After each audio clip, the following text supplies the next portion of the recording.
And we are live. How's everybody doing tonight? My name is Anthony Brian Logan, and you're watching and/or listening to ABL Live. I thank y'all for being here. You could be almost anywhere in the world tonight if you're not under strict quarantine, but you're right here with me, and I definitely appreciate y'all for that. Please like the video, share the video, do all that good stuff. It's a whole lot going on all over these internet streets. There's a whole lot of things happening. Juicy Smouye 2.0. Man, oh man. Like, there are so many things wrong with that whole situation. Bubba Wallace, NASCAR, everybody involved has a role to play, a debt to pay, an apology to make, all that good stuff. Oh, we're going to talk about that at night. We're going to go in. We're talking about that tonight. Also, I saw the episode of The Breakfast Club, Power 105.1 New York City, where they were talking to Angela Stanton-King. If you don't know about The Breakfast Club, it is an, urban radio show or black radio show. They have interviewed a bunch of liberal political pundits, but then they had Angela Stanton-King on there. Now, Angela Stanton-King, I met her in DC. I met her a few times, actually. Very nice person. She wrecked them when it came to conservative issues versus their liberal issues. Topic of abortion, she really was on it. There were so many things that she keyed in on that really just dismantled them piece by piece. We'll talk about that tonight as well. Also, all these, the Trump rallies, the Oklahoma one was great. The one in Arizona was great. We'll talk about all that and a whole lot more on tonight's episode of ABL Live. And I appreciate y'all for being here yet again. If you like what you're hearing, if you like the content, if you enjoy the channel, get the video a thumbs up, like the video, share the video, do all that good stuff for me. It'll help me out tremendously. And if you're listening on an audio streaming platform, do what you can over there. A 5-star rating, a share, a mention, whatever you can do on Apple iTunes, Google Play, Spotify, voice cracking already, Spotify, Stitcher, Anchor, wherever you are. Give me some love over there. I definitely appreciate you for that. This will be available on your audio streaming platforms. I think I put it out Friday morning, 10 o'clock. All right. So let's go ahead and get into it. There's a whole lot going on. I'm not even really sure where to begin. I mentioned Juicy Smouye 2.0. We'll get to that. And also Angela Stanton-King, the Trump rallies, the statues being destroyed all over the nation. There's all kind of stuff going on. What else is it? Oh, the whites only mask law up there in Oregon. Not a law. I don't think it's a law. I think it's an ordinance that was passed in Lincoln County, Oregon. Okay, let's talk about where I want to go first. Juicy Smouye 2.0. I'm going to get straight into it because this one right here has really been on my mind. I have a lot to say about the whole situation now. We all know what happened. I did 2 videos on it. My first video, I was pretty much on point. I was like, okay, this reeks of Juicy Smouye, Jussie Smollett, whatever his name is. It reeks of him. It appears to be fake. I think that it's fake. And of course, like everybody thought, I don't think anybody that's watching this right now thought that that case would be real. Okay, maybe we wanted it to be, like, I wanted it to be real, not because I wanted any kind of racial attack or any kind of microaggression or whatever you want to call it to happen to Bubba Wallace, but I wanted it to be real because I did not want to have anybody become victim of a hate crime and then not be believed because of this man. You understand? So I wanted it to be real, but of course it was not real. And then it wound up being what we thought. It was a garage door pull. All right. It was a garage door pull, and that was it. It's talking about, oh, it's a noose. A noose, really? No, it's not a noose. It's a garage door pull. How are you getting the whole NASCAR community, the whole company, the whole world to stand up, take notice at a garage door pull? They sent 15. Now, if you didn't hear me, because I'm not always a clear speaker, they sent 15 FBI agents. Not 1, not 2, not 3, not 4, not 5, but 15 FBI agents down in Talladega, Alabama to investigate the whole situation to see if this garage door pull was in fact a garage door pull or a noose. 15 agents. Shout out to Tucker Carlson. I was watching him the other night. He was like, okay, they sent 15 agents out in Talladega, but why can't they send anybody to arrest these people taking down the statues? What's going on with that? But different story. Anyway, they sent 15 agents. Found out it's a garage door pull. And the craziest part about the whole situation is that this dude, Bubba Wallace, the guy that was allegedly the victim of the so-called attack of the noose, even after the investigation was finalized from the 15 FBI agents, even after they said, okay, we got video, we got pictures, we got all of that. After that, he was like, well, it was a noose. I don't care. So what? It's like, come on, man. Like, stop it. You need to be apologetic right now. You done brought Richard Petty out. Richard Petty is 82 years old. And since Bubba Wallace is a petty team driver, they brought him out to console him, gave him a hug, all kind of stuff. Richard Petty been under quarantine since the virus hit back in March. This is his first time out, and he comes out for a hoax, really?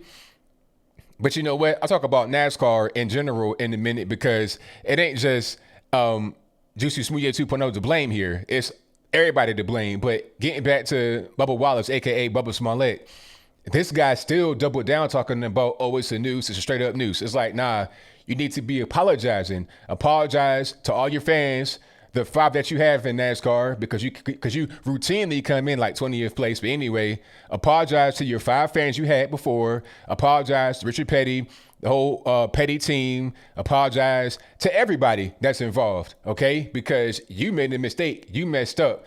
Don't try to blame NASCAR. They have some blame in the general situation, yes, but you have all the blame that you have. You understand? It's like, okay, if someone tells me, ABL, hey, ABL, you know what we found in your garage? We found a noose on the ground. I'm going to ask some questions. All right, I'm going to be like, you know what? Man, can I see it? Can I, who found it? How did they find it? Can we get some pictures? Do they have video? Do they know who did it? I'm going to ask a bunch of questions, and then I'm going to say this. It's very important. I'm going to say, you know what? Let's not go to the media. Let's not make this public yet, because I don't want to create a firestorm. Because if I come out and say something right now, we're in this, this toxic environment where everything is like going to set a fire. This is going to be an ember that gets shot out into the sky, and it's going to land into the fire that is America right now as it relates to all these race relations. So let's not put it out publicly yet. Take a moment to breathe, investigate, figure out what's going on. Then we go public if needed. That is what a responsible person would have said, rather than just letting stuff happen and be like, oh, no, it's not my fault. No. And then after the whole thing happens, you need to be going on every channel saying, I'm sorry, we jumped the gun. I take responsibility, even if it's not your fault, which it is your fault, Bubba Smollett. Even if it's not your fault, you still have responsibility as a man. That's just manhood 101, regardless of what. Okay, you did it. It was your situation. You got to own up to it and man up. But he didn't do that. He went on Don Lemon and doubled down. And then Don Lemon babied him talking about, oh, it's not your fault. Yes, it is your fault. Okay, if that was my father, if that was my, any male in my family, they would have said, nah, boy, you got to go out there and apologize to them people. Because you were the one that was center of it. It was you that they were out there crying for. It was you that were out there trying to almost start a riot for. It was you. Don't blame anybody else, even if they are to blame. Take responsibility on your own back, on your own shoulders. Don't blame them. So, he was wrong for that. Dead wrong for that. And speaking about others to blame, like I said, yes, there are others to blame. But if you're a man, you take responsibility on your own back. But speaking about others, let's talk about NASCAR in general. Now, NASCAR has a lot to do with this as well. They are to blame because NASCAR jumped the gun talking about, oh, it's a noose. And the president of NASCAR, I forget his name. I think his name is Steve Phelps. If I'm wrong, let me know in the comments. The president of NASCAR had, called Bubba Wallace and got him into a proper conversation in person talking about, oh, well, it was a noose. Tears in his eyes, crying. Sir, like, you acting like somebody didn't send a burning cross, a piece of a pull cord. Really? You're crying tears for that? You're too soft. Okay? You should have been handling this. Like, Bubba didn't even see it. He could have just not known about it. You could have investigated it internally and then told them what happened after the investigation was over, which would have been, oh, it was a pool core, it was nothing. But you decided to make this whole big impassioned thing, crying tears, all this and that, to go to this man and say, oh, it was a hate crime committed, all this, that, and the third, with no evidence. And then NASCAR had this big production, the cringiest production I've ever seen in my life. Have you guys seen that production that they did? Oh man, that was the craziest. They had everybody from the pit crews, all the other drivers, everybody that came out there. They coalesced around Bubba Smollett, and it was like soft music playing. He's in the car crying. He gets out of the car and is like sitting on the window and puts his elbows on top of the hood and is like sobbing. Richard Petty coming over, you know, he's like confused. He don't know what to do. He probably not used to seeing these men cry, okay, over nothing. So he's kind of like uneasy. He goes to him and then kind of like pats him on the back. Oh, it'll be all right, man. Super, super cringe. Okay, they should apologize for that. They should apologize for that because that whole thing was just unneeded. Totally unneeded. And then the media, of course, they're shameless. They don't care. They're still going to say, well, you know what? He was a victim because he tried to remove the Confederate flags from NASCAR and they don't like him and all types of stuff. Man, please, a Confederate flag, such a nothing burger, a non-issue. Like, that's not a thing we actually care about in the black community for real. A flag, an inanimate object for real. Nobody cares. And then people talking about, okay, ban the Confederate flag. The next thing is obviously going to be the American flag. That's next because what is the argument behind the Confederate flag? What's the argument? You have two main arguments. The first argument is that they were racist and they were promoting slavery. They wanted to expand slavery beyond where it was in the Union. Okay, which is kind of, you know, to my next point about slavery already being in the Union. Okay, the Confederate flag came about in 1861. It lasted for 4 years of slavery. Okay, 61, 65, that was slavery under the Confederate flag. There was never a Confederate flag flown on slave ships. There was never a Confederate flag that went overseas to, you know, do anything like that with slaves or on a plantation or anything like that. It was a battle flag. So if the Confederate flag is racist, how about the American flag? From 1776, 1865, it was around like 90 years of slavery. It was on slave ships. It was on plantations. So if the argument is about racism, the argument would be better suited to the American flag. And they're going to say that, which is why they're burning the American flag. I mean, don't we see the correlation? The bigger argument, the better argument is against the American flag. Then they say, oh, because they were traitors. Like when you debunk the racism thing, then they say, oh, because the Confederates are traitors. Well, how about the Americans? I mean, what was the United States before 1776? What were we like? If you right here, right now in North America, in one of the original colonies, who had the colonies? Who was that under? Anybody want to take a guess? Kingdom of Great Britain. So, you know, your founding fathers, all traitors, right? They happen to win. So the arguments used against the Confederate flag will be used against the American flag. And that'll be their entry. Like I said in my video, do not give them an inch. When I say them, I mean the Democrats, the leftists. Don't give them an inch to they'll take all the miles all the way to the sun. Like I was saying in my video, all they need is a small entry point, a really small entry point. You have a hole in the side of your house through the brick, and it goes through your house. That's all that roaches, rats, everything else need to get into your house and create an infestation. You say, man, this is a beautiful home. How did they get an infestation of roaches? You got a small hole. You didn't patch up. You let them in. You saw the hole. You ignored it. You didn't, you know, patch it up. You let them in. And now we have everything in the country up for grabs. In D.C. at George Washington University, they removed the statue of George Washington. Okay. George Washington's statue is gone from the university that he is named after him in D.C. Like, it's crazy to see it. Matter of fact, I think it's on Benny's page, Benny from Turning Point. He actually showed it. If I could pull it up, I'm going to try to do that. But the base of the monument to Washington has his name on it, but his statue is gone. Matter of fact, hold on. I'm going to pull it up right quick so you guys can see it. It's the craziest thing in the world, but that's where we are because, you know, it's about racism, right? It's about oppression, right? Okay. How about George Washington? He had slaves. He was a traitor. So let's look at where we're going to go from here. Okay. I'm going to turn the sound off right quick. So if you can't see it, and if you can see it in general, I'm going to just explain to you what's going on. He's in front of what used to be, well, it's the base of the statue that used to be right there. See, it's like this little peg right there, this little piece. A statue was right there of George Washington. And it says right there, the George Washington University. Founded, was it 1821? Okay. So he's panning over, and you see the statue is gone. The statue was gone, and they voluntarily removed it. They probably didn't even get hounded to remove it, but they probably removed it because they figured that they would get asked to remove it. So that's where we are nowadays.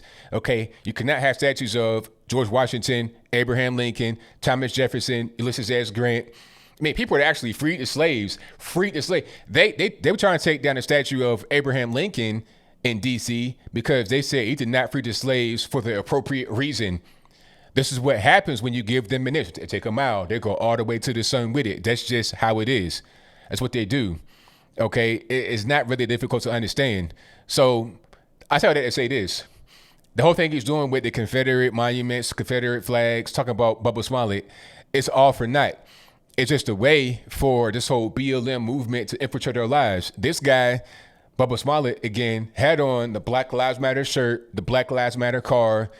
He is basically kind of a so-called peaceful, quote-unquote, peaceful protester inside NASCAR, and he tried to do this whole little fake hate hoax thing. Some would say it's not his fault, but he capitalized on it. He went on The View, he went on Don Lemon, and then doubled down on it, talking about, oh, it's a noose, it's a straight-up noose. Come on, sir, stop it.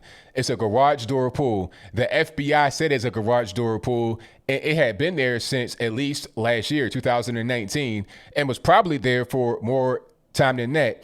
And other garage stalls have that same noose. Or not noose, garage door pull. You got me saying it. And the loop, which is what it is, not a slip knot, the loop is so small, you can't actually hang a person in it. It's just enough for your hand to get in, to grab the garage door and pull it down. Okay? It's simple. It's not that difficult to really understand. So, yeah, that was on my chest. I wanted to get it off. But thank y'all for being here. Definitely appreciate you guys. If you like what you're hearing so far, give me a thumbs up on the video. Share the video. Like the video as well. Do all that good stuff. Help me out tremendously. Yeah, exactly. U812. One tiny termite. Exactly. One tiny termite. Now you got a whole breed. That's how it goes. Nip it in the bud. Do it right away. That's it. Let me see. Randy Lell says, why are black leftists helping Democrats hide the evidence of them enslaving their ancestors? That's a really good point. That's a really, really good point. People don't know any better. They've been educated in a kind of way that is miseducation. They don't know any better. Shout out to my man, Jericho Green. I see you in the chat, boss. He super chatted as well. He says, Bubba Wallace, a.k.a. Noose Smollett. Hilarious. Noose Smollett is hilarious. And he also says, hold on. Bubba Wallace, the noose is loose. What a bunch of BS. Exactly. The noose is loose. Hey, you know what? One thing I could take positive from this is that the term Jussie or Jussied or Juicy Smouye will forever be in a lexicon. It's forever going to be a thing that we know about. It's never going to not be here. It's always going to be there. We're always going to know about it because of what happened with Juicy Smouye, Bubba Wallace, and everyone else. Anytime I see something that looks like it's fake, it's phony, some kind of fake hate crime, I'm like Jussie Smollett, Juicy Smouye every single time. So I think when you see a fake hate crime, you're going to always think Jussie Smollett, always. Or a hate crime that looks like it's fake or could be staged or somebody lying about some type of racial attack. And we're seeing that more and more. And my thing is, okay, you would think people would be like, I can't get away with it. Or in the case of Bubba Smollett, that, okay, I'm being told about a noose that was on the ground in my stall. I probably should do some investigation first, look into it first to see if it's actually legitimate or not, rather than just coming out and saying it is or it is not legitimate. Simple. It's not that hard to understand, in my humble opinion. Now, let's talk about, The Breakfast Club. Did you guys see that episode with Angela Stanton-King on there? I thought it was a great episode. One thing... Now, if you didn't see it, I'll just tee it up for you. And if you did, I'm going to tee it up for you, give you a refresher. The Breakfast Club, like I said earlier, it's a urban read black radio show. Really popular. They always have on like liberal Democrats. Oh yeah, I'm right on the award, damn it to you. I'm right there. Thank you for your donation. He says Angela Stanton destroyed the Breakfast Club. It was glorious, yes it was. Now, speaking about the Breakfast Club, like I said, black radio show, New York City, real popular. They always have on liberal Democrats. They had on Joe Biden. That's where the whole thing happened with, if you want to vote for Trump, vote for me, you ain't black. That's where that happened, the Breakfast Club. It was only one guy from Breakfast Club, that was Charlamagne the God, that was interviewing them, but that's where the show was. So that's where Joe Biden came in there and basically said, vote for me, you ain't black. Disrespected the host. They didn't really care about that. They took that in stride. It was weird. Now that I think about it, it was weird seeing how Charlamagne the God and the Breakfast Club in general handled that comment from Joe Biden versus Angela Stanton-King. Joe Biden insulted them live on air, and it was all right.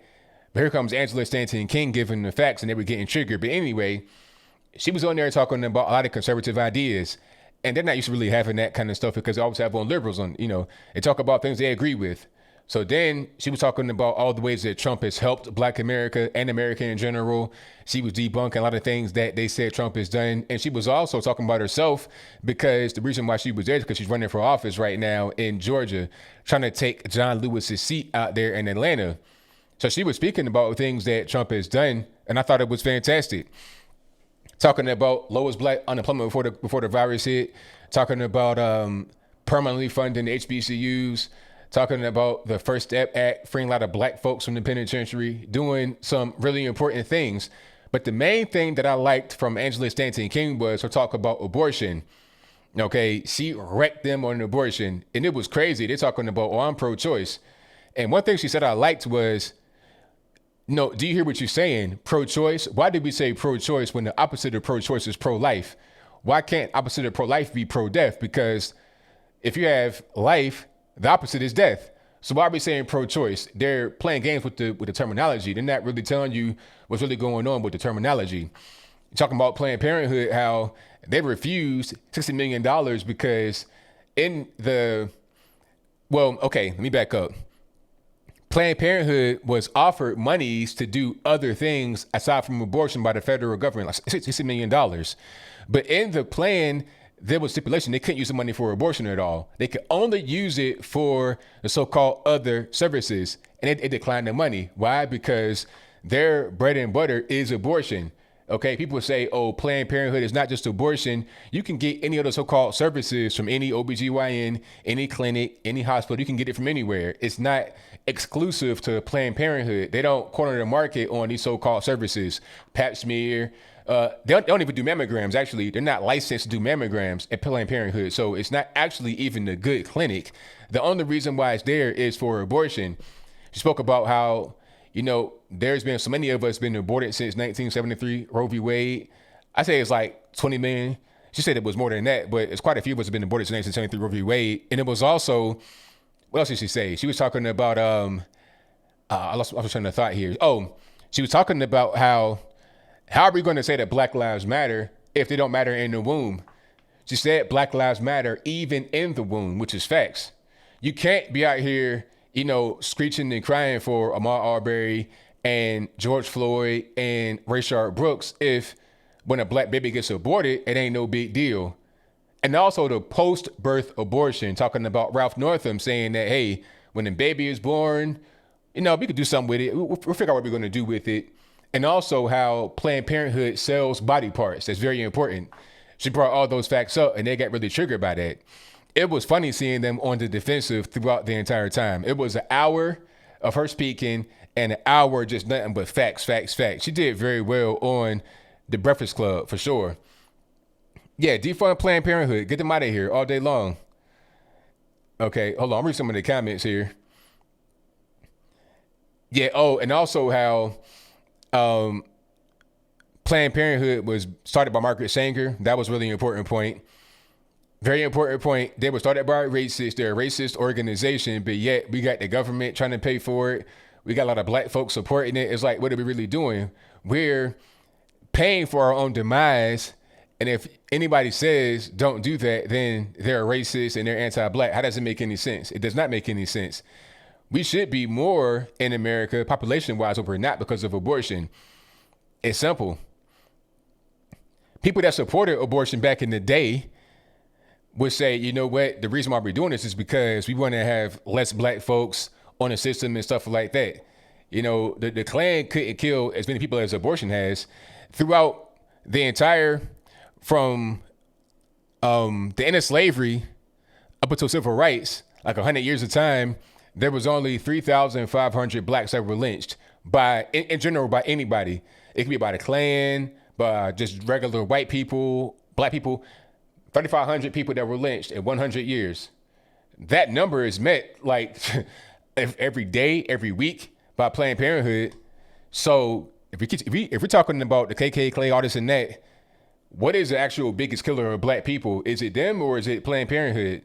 20 million minimum since 1973, or the 3,500 in 100 years of racist people in America that lynched black folks? You tell me which one is worse. So she brought up all those points, and it was a really good thing that she did to bring all those points to the Breakfast Club, which only hears from liberal Democrats. And hopefully people that listen to that show on the radio, on YouTube, and only hear the left were able to hear her and take all the information and really just understand it. Okay. But thank you for being here. Definitely appreciate you. If you like what you're hearing so far, give me a thumbs up on the video. Share the video, do all that good stuff. I appreciate you guys for joining. What else we got going on? The statues. Now, Trump, I think, is going to do something to combat the statue siege. He has to. It could be like what is it? Like executive order or something to get the statues protected. You got to do something, because what's happening right now is the statues are just coming down and nobody's really stopping it. And a lot of that is just the local people. They don't really care. The local mayors, governors, they don't really care. Just kind of letting it happen. But at a certain point, you can't just go destroy property. Like, I can't just go to somebody's house and topple over property because I feel like it's offensive or I don't like it. That's not how that really works. You know, you got to go to jail, get charged with a crime, and go, you know, serve your time, pay a fine, or whatever the case. You can't just destroy things and get away with it. You know, that's just not really how that works. And the riots and the so-called protests are causing more harm than what they are trying to eliminate. You know, I don't really see people say, oh, it's only a peaceful protest. The so-called peaceful protest is causing harm. You know, if you're out there in general in the melee, if you're part of the mix, if you're part of the mass of people, you're causing issues the same as the so-called non-peaceful people that are out there looting and shooting and carrying on. You're the same as them if you're out there just in the mix, being in the way, being the body out there, causing pandemonium is crazy. Yeah, you got to go. And the funniest thing about these so-called protests and whatnot coming from the mayors and the governors, they're pretty much just letting it happen, letting it go on. And they're 25,000, 35,000 deep, no distancing. They might have on a mask, they might not, but it doesn't really matter. They're out there deep. But unless you want to go out there and protest against lockdown orders, protest to get your business back open, protest to do righteous things, to be a part of society and to be a taxpayer. If you want to do something like that, then you're somehow in violation. You're wrong. You want to kill grandma. You don't care about COVID. I did not hear about the virus at all while these so-called protests were at their height, when they were at their peak. When Minneapolis was like the ground zero and everything was going on there, all I heard about was, you know, it's righteous protests, George Floyd, I can't breathe, police brutality. That's all I heard about on the news, on the internets, from mainstream news. But now the virus is back all of a sudden. And you know what they say? They say we have many more cases nowadays. But what do you mean by many more cases? I mean, how do you know that the cases are as a result of opening up? When did you test them? When did they catch it? Did it get tested before? Are we talking about new testing people? Because they could have had it for a long time. People sometimes catch the virus and remain asymptomatic. They don't have any of these problems. So they might catch it a month ago and then get tested and turn out positive. What does that really mean? All that it means to me is that you have more cases and less deaths, which means the virus is less deadly. As simple as that. And I feel like if you treat it properly, if you combat the virus properly, you'll be able to defeat it. It's real simple. All right. Let me see. Nicholas Brown, I'm reading this right here. Okay, so Nicholas Brown says you might get a mandatory 10 years in the penitentiary for the statute defacing. That could happen. That was in, I think, Trump's executive order.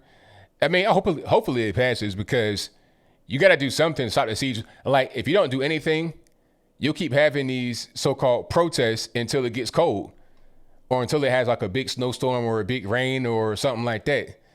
It'll continue to go on. This is Occupy Wall Street 2.0, but it's violent and it's all over the country. You know, they're setting up autonomous zones everywhere. The Black House Autonomous Zone. Did you guys see the Black House Autonomous Zone? Is that still going on outside of Washington, D.C., outside of the White House in D.C.? Like, that's the stupidest thing. And one thing, I gotta say this right quick. I don't like how black people are being used as pawns in this game. Don't put black this, black that in front of your little, your struggle. If you got some dude running around in his grandma's underwears attacking a reporter, don't try to tell me that some kind of Black Lives Matter person or he's fighting for black oppression. Don't tell me that. What I see is some dumb nut out there high on drugs, acting the fool. Don't try to put him into the category of, being pro-black or something stupid like that. Matter of fact, I got a video of that if you've not seen that. It's not too graphic. He's not naked or nothing like that. He just has some women's panties and stuff. So this is in D.C., in front of the Black House Autonomous Zone, quote unquote BHAZ, and it's on the Black Lives Matter road sign. So you have Andrea Mitchell from MS-13 DNC interviewing, I forget her name, Eleanor Holmes Norton. She's a congresswoman in D.C. She's a non-voting member because they don't have that power to vote in D.C. So here comes this lunatic right here. This is a man, yes it is, with an all pink get up on, and he's trying to attack them. Get the fuck up, like, people are kind of wondering what's going on. Why is this happening? Why is he out there? And hold on, hear this. Hear this part. If you didn't hear that, she's like, where's the police when you need them? Well, you have the Black House Autonomous Zone right there. The police aren't allowed in, right? And you got Black Lives Matter right up under your feet, ma'am. So the whole thing about that has morphed into an anti-police situation. So be careful what you ask for. You might just get it. How about that? You support BLM. You support defunding the police. You support the BHAC. You support autonomous zones and no police. So how you going to ask for police but support movements and support people that are anti-police? It does not make any sense. All right, let's run it back one more time.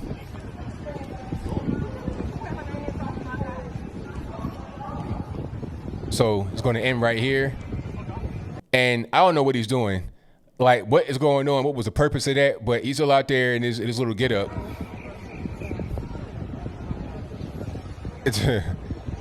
But that's happening all over the country. You're going to attract the weirdest people. People don't understand that.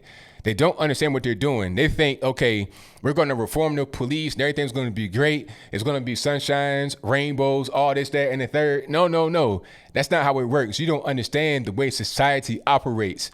People like that, the guy and his auntie or grandma's Panadol set, guys like that exist. And the police got to deal with it every day. You don't see guys like that all the time, but the police do. You don't see the drug runners, the pedophiles every day, but the police do. Okay, so when you defund the police, you don't know what you're actually doing. You see things happen on the internet, you see things happen on TV, but you're not actually out there in the mud knowing what's going on for real. So you don't have any idea of what you're doing when it happens. And only until it actually happens do you know what you're doing. That's when you know.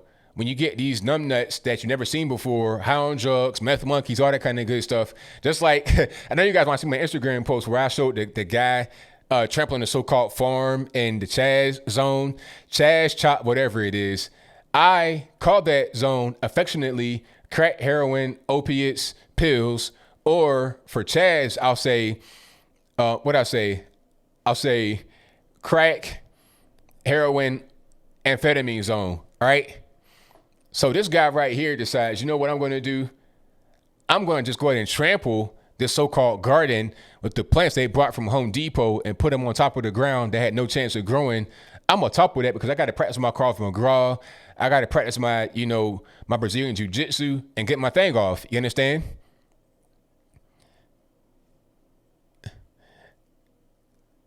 So it's sound, but I can't play it because it has music.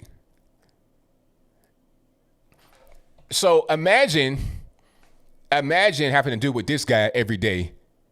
Just as a human being, one having to deal with him and talk to him. You could just pass him on the street as a regular normie and say, you know what, he's high on drugs. I ain't going to deal with him.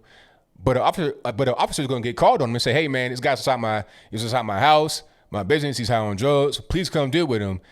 And they got to come talk to this man who's obviously geeked up, high on meth monkey, acting the fool. Okay, he trampled the little garden. All the little Home Depot plants are gone. What are you going to do about it? Chaz, Chop, but you going to arrest him? Nah, he going to do whatever he wants. That's going to be pretty much it. You don't understand what you're doing when you eliminate the police. The police are desperately needed in a lot of these areas. They do things that you would never want to do, that you really can't do, that you're not trained to do. They're talking about, we're going to have neighborhood watch. Like George Zimmerman, the Michaels and the Ahmaud Arbery case. Is that what you want? I don't really see a whole lot of thinking going on. The thought process is just not really working all the way. Everybody's home, but the elevator, like everybody's home, but the lights are, ain't nobody home, but the lights ain't on. You got an elevator ain't going to the top floor. You're a few crayons short of a full set, a few trees short of a forest. You're just not all the way there, basically is what I'm saying. And this video here is great. I'll show you this one. I gotta show you this video right quick because this is an excellent video that encapsulates a lot of what I say. Hold on right quick. Let's check it out. If I say all lives matter, I'm a racist. If I stand for my flag, I have to apologize for it. I'm not allowed to go to church, but I can burn churches to the ground. I'm not allowed to open my own business, but I can go loot and destroy other people's businesses. If I wear a badge, have a gun, and I'm dressed in blue, I'm a racist pig. But if I walk around destroying my city with bricks and masks, I'm considered a peaceful protester. I'm not allowed to peacefully protest the lockdown at my capital, but I can go destroy and graffiti my capital. I'm not allowed to go to the park to play t-ball with my family, but I can destroy the park. I'm not allowed to protect our historical monuments and history, but I can go tear them down and have them land on top of people. I'm not allowed to have an opinion on racial matters because I'm white, but if I don't have an opinion on it, I'm the reason why people are oppressed. I can go riot in the streets with the BLM, but if I go to a Trump rally, COVID-19 magically appears. Does anyone else not see the hypocrisy in all of this? I am done with your bull. I can't play the gamer word, but you understand what he's saying, what she's saying. I'm tired of the BS. And she's right on point. Shout out to the crazy eyes at the end. But she's right on point, though. Everybody feels that way. People are done. I asked today on my social media pages, is anyone still quarantining? Is anyone still staying at the house? Is anybody still, trying to abide by the so-called orders? Ain't nobody doing that. The only way that the so-called virus would interfere with what I got going on is if I go to a restaurant and they're still abiding by like the social distancing and stuff like that. That's all they're really doing. But as far as my everyday life, I'm straight back. Like I never really quarantine anyway. Hopefully you're not quarantining yourself. If you're still quarantining right now and it's June 24th, 2020, don't do that. Go ahead and get out the crib. There's no purpose in quarantining. You're just wasting your valuable time. So stop doing it. Don't quarantine anymore. Okay, here's another video right quick. This is from a woman talking about the statue of Abraham Lincoln. They're trying to cancel that because they're talking about the slave bending down next to him, saying that he's servile, subservient, all this, that, and the third. It's offensive and it's oppressive. So, matter of fact, if I can find a statue, I'll pull it up right quick before we get to the video so you get the context. Let's see, Abraham Lincoln statue. Just so you can see it close up, and then. Okay. And the person that you saw that got attacked by the Z, they are the ones that want to remove this statue. That's Eleanor Holmes Norton. I think that's her name. Eleanor Norton Holmes. Eleanor Holmes Norton. That's her. She's the one that almost got attacked by the Z out there at the BHAS on top of the Black Lives LIS Matter sign. she wants to have this actually removed. Hold on, let me pull it up right quick so you guys can see it. And okay, emancipation. Now, when I see this statue, I don't see anything offensive, but people say this is offensive. And let's not forget, let's not lose context. Abraham Lincoln, first GOP president. The GOP was formed 1854. He was the first GOP president, and he freed the slaves. People could say why he did it, how he did it. It does not matter. He did it. So this statue represents him being the president and then freeing slaves. But let's check out what this lady says, which will pretty much back up what I was saying. And then people will get a better context as to what's going on. All right, let's go to it right quick. Let me pull it up. And there we have it. Turn the sound on and we're good to go. People tend to think of that figure as being servile, but if you second look, you will see something different perhaps. That man is not kneeling on two knees with his head bowed. He is in the act of getting up, and his head is up, not bowed, because he's looking forward to a future of freedom. People have said, well, he's chained to Mr. Lincoln. Closer look, you will see that while there's a shackle on his right hand, he is holding the end of a broken chain, which means he has taken his freedom. He now realizes he's free. So I say, leave it, let it stand. People tend to think of that. There it is, figure. Right on point. Right on point, but people don't want to hear her. They just want to hear, the crowd, the noise, the protesters, the rabble rousers. And to say they're protesters is kind of silly at this point because it's not even about, protesting anymore. That's not even the point. That's not even the purpose anymore. You understand what I'm saying? That's not even it. It's all about just trying to destroy history. They're trying to take everything. They're trying to take statues that are of people that were actually fighting for emancipation, people that fought for the Union, like everybody. But it was easy to see what was going on from the very beginning. Alrighty. But thank you all for being here. Definitely appreciate you guys. If you like what you're hearing so far, give me a thumbs up. I don't know who that was in the video that I showed you at first. People have been asking me. I have no idea who that was. If anybody knows who that was in the first video I showed you, let me know because I have no idea. I just saw it on my Twitter and I put it on my Instagram page. The Million Man March, why didn't it work? Well, what was the purpose of the Million Man March? Okay, the Million Man March, like what was the actual goal that they intended to accomplish with the Million Man March? Like, I got to know what the goal was to judge if it worked or not. And then I can gauge what happened if the goal was set and it didn't pan out. You understand? Because all I remember about the Million Man March, I was like 10, 11 years old. It was a lot of black men going to D.C., but I don't know what it was actually for beyond that. And I think it was the Nation of Islam that did that, Farrakhan and everybody to put that together, if I'm not mistaken. But I don't know what the purpose of the video was. If you guys want, let me know in the comments below. Okay, and that first video was on my Instagram page, instagram.com/Anthony B. Logan. Matter of fact, I put that right here in the chat so you guys can check it out. Hey, and matter of fact, if you on Instagrams, go ahead and follow me right there. Why not? It's a free thing. Go ahead and follow it. I'm at like 19,900 subscribers. So make it 20,000. Make it a round number. How about that? All right, let me put it in the chat so you guys can check it out. And that'll be that. Boom, there we go. Let me see. And what else we got going on? It's a whole lot happening. Oh, super chats on deck. I'm going to get to those right quick, and then I'm going to get to the calls. Give me about to 9 o'clock for the calls, and I'll try to get the calls as quick as possible to get everybody on if they can. All right, first super chat. Let's go ahead and read it right quick. I'm trying to get through all of them before we get to the calls.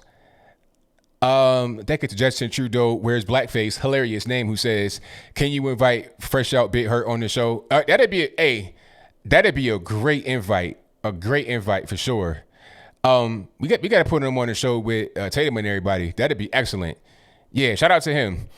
I know who he is. Sacramento, California, a jail YouTuber. I'm gonna try to see if we can get him on the show. Thank you for your donation. Thank you to Charles Turner Jr., who says, ABL, good job on surpassing 500,000 subscribers. Thank you for that. Definitely appreciate you. You are the man. Hopefully these hate crime hoaxes and vandalizing of monuments stop soon. It's all pissing me off beyond anything I've ever seen. I figure, man, I'm right there with you, boss. Thank you for your donation. Shout out to Anna Williams for your donation. I definitely appreciate you. Thank you to Will Redding, who says, Bubba having Bubba card revoked due to being a big baby. Yeah, how do you get named Bubba and you so soft like that? Bubba's like for them, you know, them big country boys that beat you down with like no effort. That's not reserved for a guy like Bubba Smouye. What's his actual name? Daryl. That's not for Daryl anymore. You're back to Daryl nowadays. You're not Bubba anymore. Shout out to Horny Animal for becoming an ABL supporter. Thank you to Justin Trudeau wears blackface, who says, can you do a video with Bit Hurt from Fresh Out? I got you, boss. Thank you to Loretta Gilmore for the donation. Definitely appreciate you. Thank you to Denise S., who says, my favorite show. Thank you, ABL, great community. And thank you for your donation. Your very kind words. Most certainly appreciate you. Thank you to Retro Gamer 81, who says, doesn't Bubba realize that no noose is good noose? Thank you for that. Shout out to Miriam Vidal, who says, Bubba is a race card with a D driver. Hilarious. Thank you to St. Mac, who says, the Scott Seminole is voting for Trump again. There it is. Shout out to you, man. Thank you to Orlando, who says, I'm a new subscriber. Welcome, welcome, welcome to the channel. Thank you to David Batista, who says, good work, Anthony. Hey, thank you for your donation and your very kind words. Thank you to Karen Stoneheart, who says, hi, everyone. Thank you to James A., who says, Trump 2020. Thank you to Retro Gamer 81, who says, will anyone go to prison over the Flynn case? Good question. I'm not really sure what's going to happen with that. Thank you to Jesse Quinn, who says, ha, ha, ha, emoji. Thank you to Kelly Walls, pardon me, who says, the difference between Trump, conservatives, and Democrats, leftists, conservatives admit our errors and move on. Leftists double down and blame. There you go. That's Bubba Smouye 2.0 all day. Rather than apologizing for what he did and, you know, say, I made a mistake, jumped the gun, he doubles down and makes it worse, in my humble opinion. Thank you to History Seekers, who says, NASCAR is a new WWE. It's about racing history. Exactly. Thank you for that. Shout out to Jericho Green, my man. I read your comment earlier. Thank you to James Frederick Jr., who says, preaching truth. Can't do nothing else but that. Thank you for your donation. Thank you to Mary Griffith for saying #1 fan with the emoji. Appreciate you for that. Thank you to Will Redding, who says, Democrat Party defended slavery. Cancel them. There you go. Cancel them. How about that? Well, we ain't going to do that, are we? It's weird because it's taking down Confederate monuments, but that's Democrats. So it's like, what are we doing? Shout out to Demon King, who says these leftists are going to create actual white supremacists. Yes, exactly, because you're going to keep attacking white people over and over and over and over and over and over and over and over again, to the point where it's like you're going to have people are just say, you know what, I'm done. I don't care. I'm going to just buy into it. That's going to happen, unfortunately. Thank you to Tear Talk, who says, maybe one day you'll be nice enough to come on my venue to discuss positive morale in law enforcement. It's definitely a needed discussion. Hey, you might do that one day, man. Thank you for your donation. Thank you to Ward Damn ATO, who says, Angela Stanton destroyed the Breakfast Club. It was glorious, 100%. Thank you to TNN Raw and Raw Van Traves, who says, make big rocks into little rocks, ABL 2020 all day long. Thank you to Debauchy, who says Jericho Green YouTube channel is super chill, just like you, ABL, sending 2 thumbs way up from Canada. Thank you for your donation and your very kind words. And shout out to my man Jericho Green again. If you're not subscribed to Jericho Green yet, do so right now. Jericho Green, right now. Subscribe to him if you're not subscribed already. If you're not, I don't know what you're doing. You're missing out. Thank you to Brian Nolan, who says, come on, you bum. Show ABL some love by tipping them. Thank you for that. Shout out to Todd Pods, who says, people used to say the juice is loose to O.J. Simpson when he was released from prison in 2017. Now the noose is loose to Bubba Smouye in 2020. There you go. David Batista says, is it right that the African garb that Pelosi and Democrats wore when they kneeled for the photo op, was it really the slave traders in Africa? This is getting more and more, so thank you for what you do. Yes, it was. The Ashanti, that's their actual garb, and they were slave traders. They were big-time slave traders, okay? They would raid the interior of the continent, bring slaves back to the shore, and trade with the Europeans. Yep, that's what happened. And the garment was made of silk, so they were like the royalty. They had a whole empire based on slavery. Them and also the Dowamay Kingdom, but different story, I digress. Thank you to Brian Nolan, who says, I repeat, come on, you bums. Show your love and tip ABL. Now, thank you to JGRSB, who says, with the mic, I guess that's like a mic drop. Thank you for that. Shout out to Henry Espinoza, who says, become an ABL supporter. Thank you to Georgia Peaches, who says, love your channel. Thank you for your very kind words and your donation. Thank you to Annette Dragic for becoming a member of the ABL squad. Thank you to Terry Kennedy, who says, real talk 100 with the flex and the fist. Thank you for that, man. Definitely appreciate you, boss. Thank you to Henry Espinoza, who says, ABL, let's start a new trend. Hashtag KAPA. Keep America great again. Trump 2020. Thank you for your donation. Shout out to Charles Hunter Jr., who says, that is great news hearing Angela Stanton-King put them on the defensive. Us conservatives need to put the left on the defense more. Go on offense all day long. 100%. Thank you to Jamie Y for the donation with the thumbs up. Thank you to the Pole Mogetic, I know I butcher that all the time and I'm sorry, who says, I have an entire series planned on my channel for abortion. This is the greatest crime we've ever committed. There you go. Thank you to Debauchery, who says, again, Jericho Green YouTube channel is super chill just like ABL. Sending my love from Canada. Thank you for that. Thank you to Nature Boy Alfie, who says, great show as always, ABL. If they're going to let anarchists tear down statues, either protect them or put them in the museum. You know, it's crazy because they're putting some in the museum and then they're being removed from the museum. The Theodore Roosevelt, that was in the interest of a museum, like right on the museum property, and they took it away. So it was like, okay, if you can't be outside just like on the courthouse or on the main thoroughfare and you can't be in the museum, where can you go? Shout out to David McFarland, who says, Anthony, what are your thoughts on this new racism with racism? I'm not sure what that word is. With fathers have to wear a mask for the, racism. With fathers got to wear a mask for their black daughters. Not sure what is wrong. I'm not sure what's going on with that. Wearing masks with their daughters. I don't know what's going on. Thank you for your donation, though. Thank you to Terry Irwin, who says, thank you for giving us the facts and how you see the left twisting reality. Hey, I can't do nothing but give the facts. Got to be real. Shout out to SN Liberty, who says, first, I love you, ABL. Next, you should react to the reaction or debate Aberrant Preach. Hey, I was in Aberrant Preach's comment section, and I said, hey, y'all missed some things here. If you want to debate, let's get it. I don't know how to reach them, but if you guys want to see a debate, tell them to come holler at me. I'm ready for a debate anytime. We could debate whenever, wherever. It doesn't matter to me. We can debate on whatever topic they want to debate. It don't matter. I'm really ready for it. Okay, I really enjoy debating. That's like my favorite pastime is debating. Thank you to Leslie Bunch, who says, you are amazing. Thank you for that. Thank you to my man Nippon, who says Minnesota will be a red state this year. Hopefully not. Hopefully it doesn't. Pardon me. Hopefully it does do that. Hopefully it does not go blue anymore. And hopefully it goes red. Thank you for your donation. Shout out to Sean Henderson, who says, God bless you as well. Thank you to Debauchery, who says the left wing has 2 brain cells left and they are both playing hide and seek. Sending you love from Canada. Thank you for that. Thank you to Boog Alou, who says, great stuff this week, ABL. Hey, thank you for that. You know, I work hard on it, putting out great content. Hopefully you enjoy it.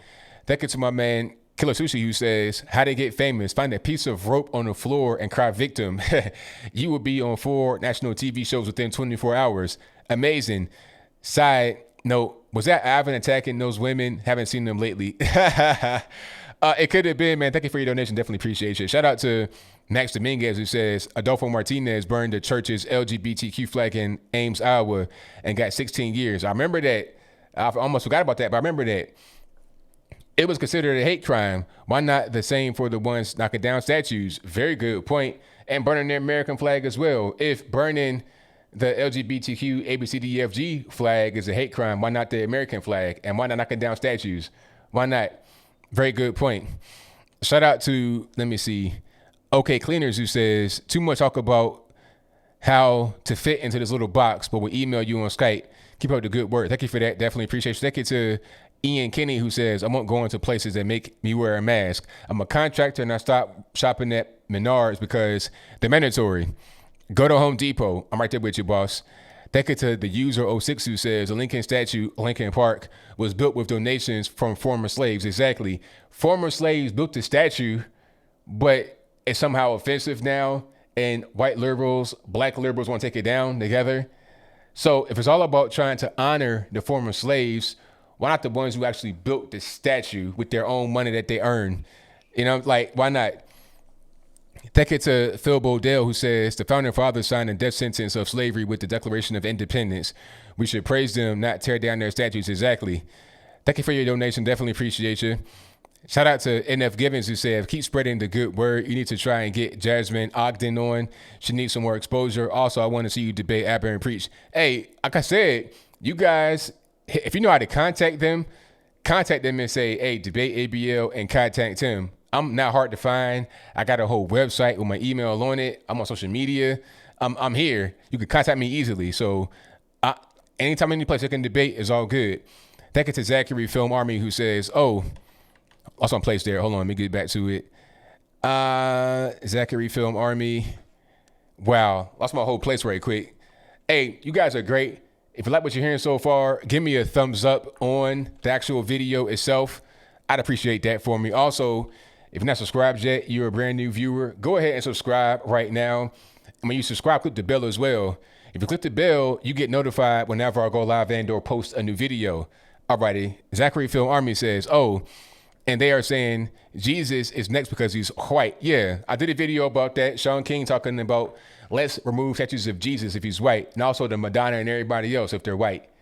It's crazy. So once you do that, once you say, oh yeah, he was dark skinned, once you do that, then it'll be no more Jesus, no more religion, except for Islam, but different story.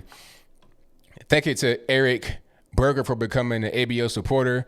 Thank you to Butch Weems, who says the guy in the woman's panties wasn't trying to attack anyone. He was just late for a drag queen story hour because that's still a thing. Yeah, probably so. Thank you for that. Definitely appreciate it. Shout out to Don Saldico, who says, thank you for keeping me sane, sir. Hey, I'm glad I can do that in this crazy time. Thank you for your very kind words and your donation. Shout out to Hudson Jackson II, who says, why doesn't BLM campaign for the Washington Monument be taken down? It's an occult Masonic structure, and Freemasons have a history of racism, e.g. Albert Pike, founders of the Klan. That's next. They already taken down the statue of the Washington and the Washington University. So that'll be the next thing. Washington Monument, Washington, D.C., all of that's going to be next. Lincoln Memorial, that's all next. Thank you to Hope Zen, who says, Space Force hat is so sick. Hey, if you like the Space Force hat, they're available on my shop, ablmerch.com right now, if you want to get it. Shout out to Orlando, who says, taking down statues, destroying monuments, and discontinuing flags will not change history ever. Right on point, boss. Thank you for your donation. Thank you to Brad Killen, who says, thank you, ABL from North Carolina. Keep fighting the good fight, brother. Man, keep waking them up. Will do. Thank you to Ian Kenny, who says, for real, I want to see you do a video with Anomaly. Maybe so. Thank you to Dwayne Mosley for your donation. Thank you to Richard Hembry, who says, loving you in Spokane Valley, Washington, where we still respect the thin blue line. I'm glad you guys do out there. Thank you for your very kind words and your donation.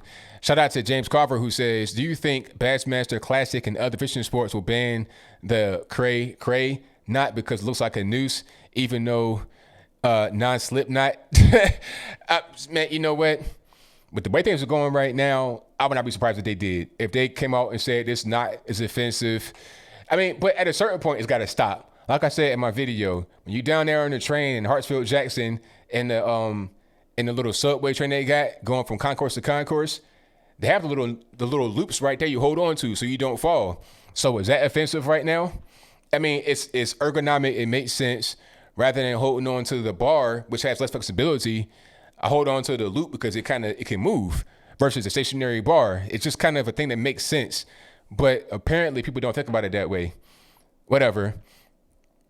Thank you for your donation. Thank you to Veggies in Vegas, who says, ABL, your channel is growing rapidly. It is so good to see there are more like-minded people joining the squad. Much love. Thank you for your very kind words and your donation. Yeah, it's growing crazy right now. Like, it just kind of, shout out to my man Brandon Tatum being on that show. It helped both of us grow. It helped everybody grow, just working together. So the moral of the story is, any kids out there watching, get good friends, work together, help each other. Don't try to hurt each other, help each other. Because if you help him, you help everybody grows as a result. We all benefit from helping one another, being able to succeed. That should be the American way. We all do our individual part for the nation as a whole. Not like working, I don't know. What I'm trying to say is do your part, help each other, but most certainly do your part first. Rather than relying upon others to do things for you, do your part, help each other. Shout out to New Wave Bossa Nova, who says the emoji with the cat. I don't know what that is, but thank you for your donation. Or Fox. Thank you to James D, who says, ABL, check out Apple and Preach YouTubers. They did a reaction video to your BLM video. Debate them. I may do a reaction to their reaction. If I do an Inception reaction to the reaction, they may notice it and then want to debate. If they want to debate, we could do that all day long and they'll get washed. I'm talking about dirty laundry, washed, high spin. They'll get torn to pieces because I do it for a living. Like this is my life. Before YouTube, before anything, I've been debating. Imagine being the only child in a single parent household with a mom that's like a debater. My mom was on the debate team. My dad was on the debate team. So I go to my dad's house. I got to debate him and I got to say it properly. I got to say yes, so nurse, I got to say all that kind of stuff, right? I got to speak properly. I can't use slang. Same thing with my mom. If I was to call home and say the word faux rather than for, I'm getting cussed out. Not cussed literally, but I'm getting screamed on because there was no cussing in the house. So I grew up like that, having to be proper, having to debate properly. So that's my strong suit. That's what I do better than anything else is debate. I don't lose any arguments. Shout out to Anna Banana, who said, thank you, Anthony. Always good coverage of what's really going on. Thank you for your very kind words. Shout out to Laura M, who said, love your channel. Thank you for your very kind words and your great donation. Shout out to Praying for the Rapture, who says, love you, would call, but just want to know real quick, what do you think about people getting fired for expressing their own opinions about what's going on in their social media accounts? That's a really good question. Really, really good question. That shouldn't be going on because whatever you say your own social media should be just your thoughts and you shouldn't get fired for it. But people, they look at that. They're looking into your Instagrams and your Facebook and all of that, and they're judging you based on it. It's really unfortunate, but thank you for your donation. Definitely appreciate you. Thank you to Stephen K. Lee, who says Trump 2020. Right on, brother. Thank you to Ellen for your donation. Thank you to Kate Mallory for the thumbs up. Thank you to Ansel, who says Michelle A's theme song is Heartbreaker by Zapp and Roger. Thank you for that. Shout out to Cherry, who says, thank you for all that you do. Appreciate you. Thank you for your very kind words. Thank you to Michael Lowe for becoming a member of the ABL squad. Thank you to John Hughes. Hold on, I lost my place right quick. Thank you to John Hughes, who says Trump 2020, ABL 2024, all day long. Shout out to JDW JC11, who says cool to have flags for different regions of the country. I might do that. I've had flags for states before. Like when I first started, I had my Virginia flag, so I may do that. I may do like a state flag for my next wooden flag that goes on the wall. I may do that. Okay, let me see. Shout out to Morgan23, who says YouTuber conservative Ramsey Paul said in the video yesterday and today that black conservatives are probably just doing it for money and there isn't a Brexit. I was disappointed after that. Well, he does not like black people in general, and he does not like Jews. So it don't even really matter what he says. That's just his viewpoint on people in general. He thinks he has a low viewpoint of blacks. He thinks that we're just going to stay here, continue voting Democrat, although that wasn't the case 50 years ago. We're going to keep on doing this and there's no hope. So guys like that don't even really matter. He's going to have a negative view on black people regardless. So it's really just unimportant. He'll see me and think I'm just saying things that I heard somebody else say and that I'm not the kind of guy that will read and learn about things because that's how he kind of views us. Ramsey Paul should get his dental work checked up on rather than be worrying about black conservatives saying things about that. You know, there's always guys in their basement that have not brushed their teeth in 15 years talking about us. But anyway, I digress. Thank you for your donation. Shout out to Ape Gorillo, who says, ABO, did you see that Massachusetts 54th Regiment Memorial was vandalized by Black Lives LAS? I said that, not him. Matter. Do these morons not know the 54th Regiment was all black volunteers who fought against the Confederates? Nah, they don't know anything about it. All they see is an old statue and they want to destroy it. They don't care if it's black, white, Puerto Rican, Candy Strike, Confederate. The whole Confederate thing was not even the point. Like I said earlier, that was just the entryway into the house to infest it. They're trying to destroy everything. This is what Muslims do when they conquer a nation. Destroy everything and then put up whatever they want to put up. Jesus statue taken down. They want to destroy everything and then replace it with whatever they want to replace it with. They're talking about they want to take down a statue of Abraham Lincoln and replace it with Robin Williams. It's like, really? It's stupid stuff, but it is what it is. Thank you for DG Sharon, who said, thank you for keeping the real ABL. And thank you for your very kind words and your donation. Shout out to the poll Mogetic, who says Jesus' skin color matters not. What matters is that he is a descendant of Abraham, Isaac, and Jacob, and is of the house of David. There you go. That should be the most important thing, but apparently it's not. Thank you to Heidi Melissa, who says, thank you so much for being a voice of reason during these crazy times. Your videos are extremely informative. Keep up the great work. Will do. Can't do nothing else. Shout out to Clint's Outdoor Adventures, who says, you can defund the police. You can tear down every statue that offends you. You can burn down every business. You can label everything racist. But in the end, it is your own people who suffer. Exactly. Very well said. Put it on a t-shirt. Thank you for your donation. Definitely appreciate you. Okay. The calls. It's time for the calls. Let's get to it. Hopefully Skype wants to act properly here because, you know, Skype does whatever he wants to do. So let's get Skype acting right and let's get to the calls. This is a call-in show. The number to call is 434-658-1220. Again, 434-658-1220. All righty. And let's go ahead and get to it. Let me just make sure I got everything straight over here. Okay. And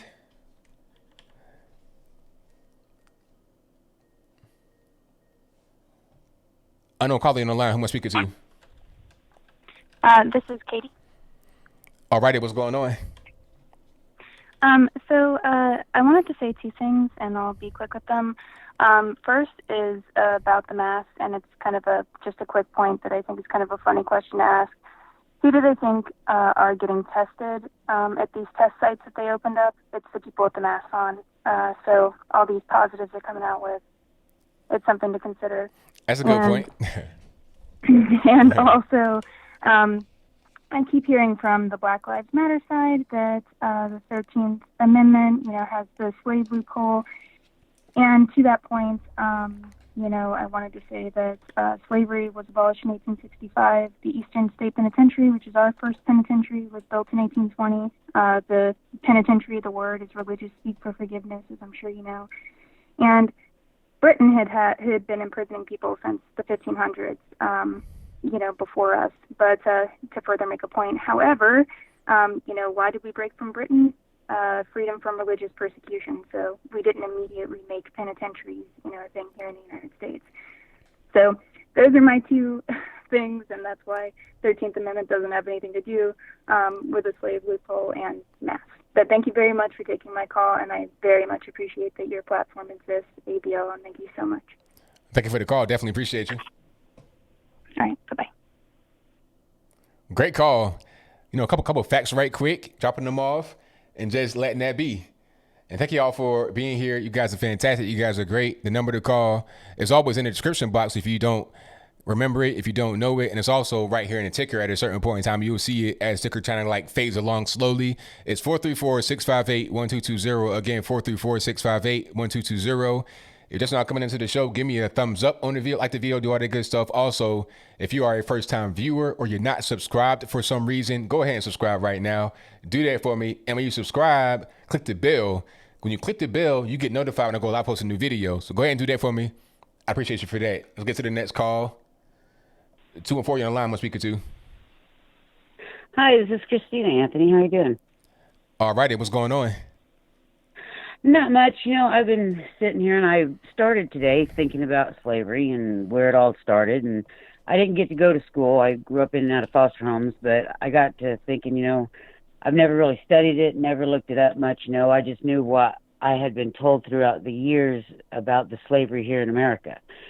And I got to reading up on it today, and I didn't realize that Africa used to have a major slave trade, way back when, and literally wiped out villages, of Europeans from Italy to all over the place over there. And I thought, it's really sad that they don't make stuff like that known and make us understand that we all once shared slavery. We all was enslaved at one point in time throughout our ancestors, and it should bring us together instead of being politicized and pulling us apart.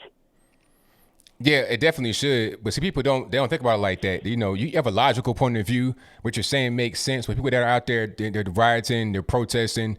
They don't care about logic. They just care about reacting emotionally. They care about destroying things. We shouldn't be behaving like that. We should react as normal human beings that have an ability to look at things from what they are rather than what our feelings tell us that they are.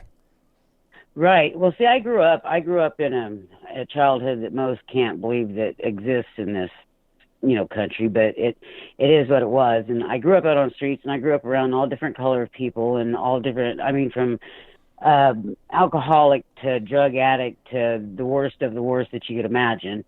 And it's really wild how it seems like I don't fit in with other people because they've all grown up, getting indoctrinated by school and by religion and by, political views. So I just started learning everything this year. I really started paying attention to the politics of everything. And it's amazing how the media and what you guys call the far left, they just seem to be some of the most miserable people I've ever seen in my life. And they just want to pit everybody against one another. And what do you think that we can do as a nation to pull back together to overcome what they're doing to us and what we're allowing them to do? I'm not really sure. I think the main thing we can do is just the people that we know that we have things in common with, that we are in tune with, we can just connect with each other more and, do things together more, have more of a community among us. Because one thing I think is lost a lot in our society nowadays is community, like real community. Get together in more of a community fashion with like-minded individuals and, do for one another. And, you guys stick to what you know, do what you do. And, if people got kids, raise the kids right, because that's the key right there, because the kids are the future. When we're all gone and this is all done, they're going to be the ones that are left. So we got to leave it up to them to have the world be better than what we left it in. So, people that got kids that are young, raise the kids right. That'd be the best thing. And also, if you have a community, if you don't have one, make it, sit together, and have that be that. Yes, I pray for everybody, and I just hope the best for everyone. I always raise my kid. I've got a 32-year-old and 13-year-old, and with me being raised the way I was, I didn't see color. I was discriminated against. I was the foster kid that was always told I wasn't wanted, and I had a real bad Southern drawl when I come to Illinois, so I got teased all the time. So I fit in with the misfits. What they call the misfits. So my daughter knows, and we all know that it's not about color. It's not about if you're Democrat or Republican. It's literally evil against good in this world, and good always prevails, even after it goes through, tons of ups and downs to get there. It finally prevails, but it's just a rough getting there. So God bless you, Anthony, and you take care, hon. And thank you for the call. Definitely appreciate you. Bye. All right, shout out to the caller. Great call. And thank y'all for being here. Let's get to the next call. 218, you're on the line. Who am I speaking to? You're speaking to Eric. All right, Eric, what's going on? Not a whole lot. I'm just, I kind of love to hear your opinion based on the fact that when did people stop being people? If there's all this division that's taking place, how can you preach unity on one hand and then sow division on the other hand? We're supposed to come together. We're supposed to make this whole world go round. Our country, the world, whatever it is. But at every stop, it seems like when there's a loser involved, they have to pull out a card that says, no, we're not united. We're divided by color. We're divided by money. We're divided by this. How do we stop the whole, no. Rather than let's fall for the, okay, we are divided based on these aspects, we're still human beings. What's your opinion on that? When did the humanity stop? That's a good question. I think that, everybody's on their devices, social media, internet, and it's easy to get into this whole thing of, us versus them, and hatred is easy to develop and build that way. When you're not in front of somebody, when you're not able to talk to them, but you're able to see them all the time, it's like you're right there, but you're not right there. So the humanity is taken away, and you just look at their most negative aspects. That's what you want to do. If you think that Trump is a bad guy, you'll see him on TV and you'll point out the things that he does that you think are bad, and then the media they don't make it any better. They do the same thing. They give negative story. People kind of become radicalized like that, and then that creates the hate because there's no actual person there to hate, but the image of a person is there to hate. So there's no humanity. It's all about just digital connections. So people go out there and they act that stuff out that they've been internalizing for a long time. So I think that's probably where the lack of humanity comes from. Okay, well, I find myself that amongst my people, these are individuals that I will talk about that I've known for 20 years.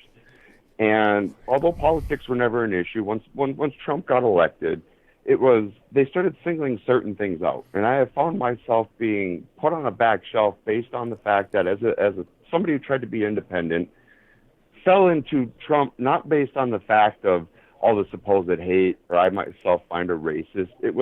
He sounded like a guy who was truly going to clean the swamp.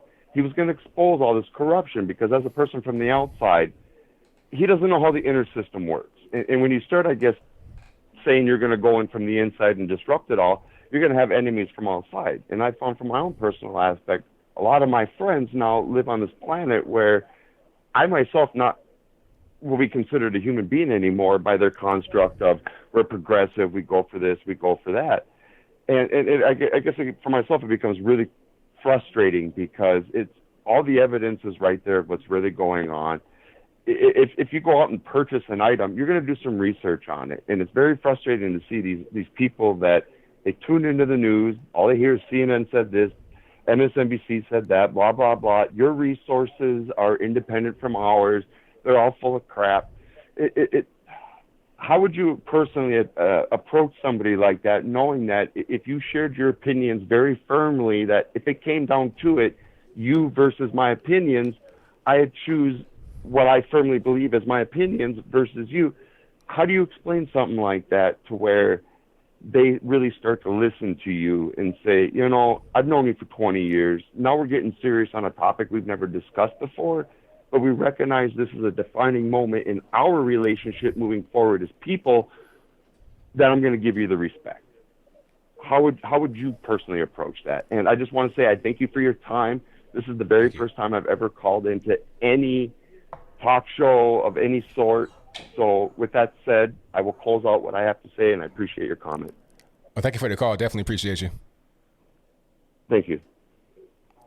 I answered what he was going to say. Well, I answer his question. It's rough because sometimes people just they change. They're different. They're not the same as what they were. Or maybe you change. You're not the same as what you were. It's hard to really kind of do that with people that you've known for a long time. All I could really say is sometimes you know that you're not going to have a good outcome when you're talking about a certain thing with somebody. You know, it won't go over well. They're not really trying to hear you. So I try to avoid those kind of conversations. If the person that I'm talking to, I know it's going to be kind of weird, I try to avoid it. Or I know that if the person is in a whole different space than I am and they're not going to really see my point of view, it might be kind of okay to kind of part ways or not be so close. If they're your real friend and they're really going to hear you out, you can be honest. You don't have to try to, you know, craft your words and stuff like that. If you guys really on the same page, you should be able to say whatever you got to say the normal way you say it, and they should be okay with that. If they're not, then you got to kind of reevaluate who you got around you. When I came out as conservative, I lost a lot of friends.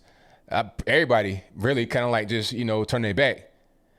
But the real people that I had in my life, they stayed with me.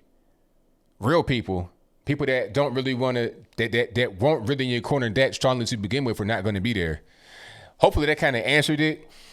I'm not sure if it did or not. That's just kind of how I was feeling about what you were saying.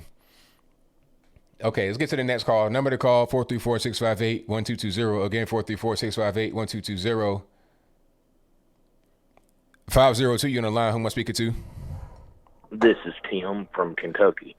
And Mr. Logan, you are the hardest man to get a hold of in my life. Yeah, man, it's rough, man. The calls have been really off the chain. Yeah, well, I've just got a couple of quick points. Now, I was born in the early 60s. And I grew up, now I know segregation was supposed to have been over, but I grew up and it was still segregated. I went to an all-white school. My friends went to all-black schools. We lived on one side of the track, they lived on the other side of the track. But we were friends. We were all created equal. Now, I don't care what color you are or where you come from. If you're in America, you're an American. That's right. If you believe in God, we was all created in His image. So, you know, And when I was growing up and I went to an all-white school, and I'd go across the tracks and I'd play with my friends, and they'd come across the tracks, they'd play with me. And then when I got into probably the third or fourth grade, we integrated schools. And, I mean, we had a ball, and we respected one another. And we never fought as much then as they are now. Right. So these young pups out here need to listen to their parents and find out what it was really about when segregation was going on.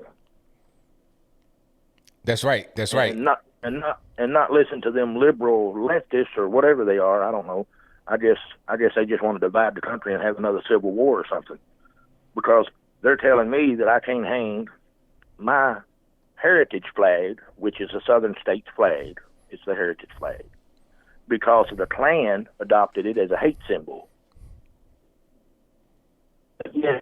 Now, Black Power flags with the fists up in the air, they could still do that. But I can't put my little OK symbol up with the three fingers and the circle up. Because it's some kind of white racist thing. Now, I believe in today's world it's kind of reverse racist with the way they're wanting to see it. Now, I know you don't see it that way, and a whole lot of you don't.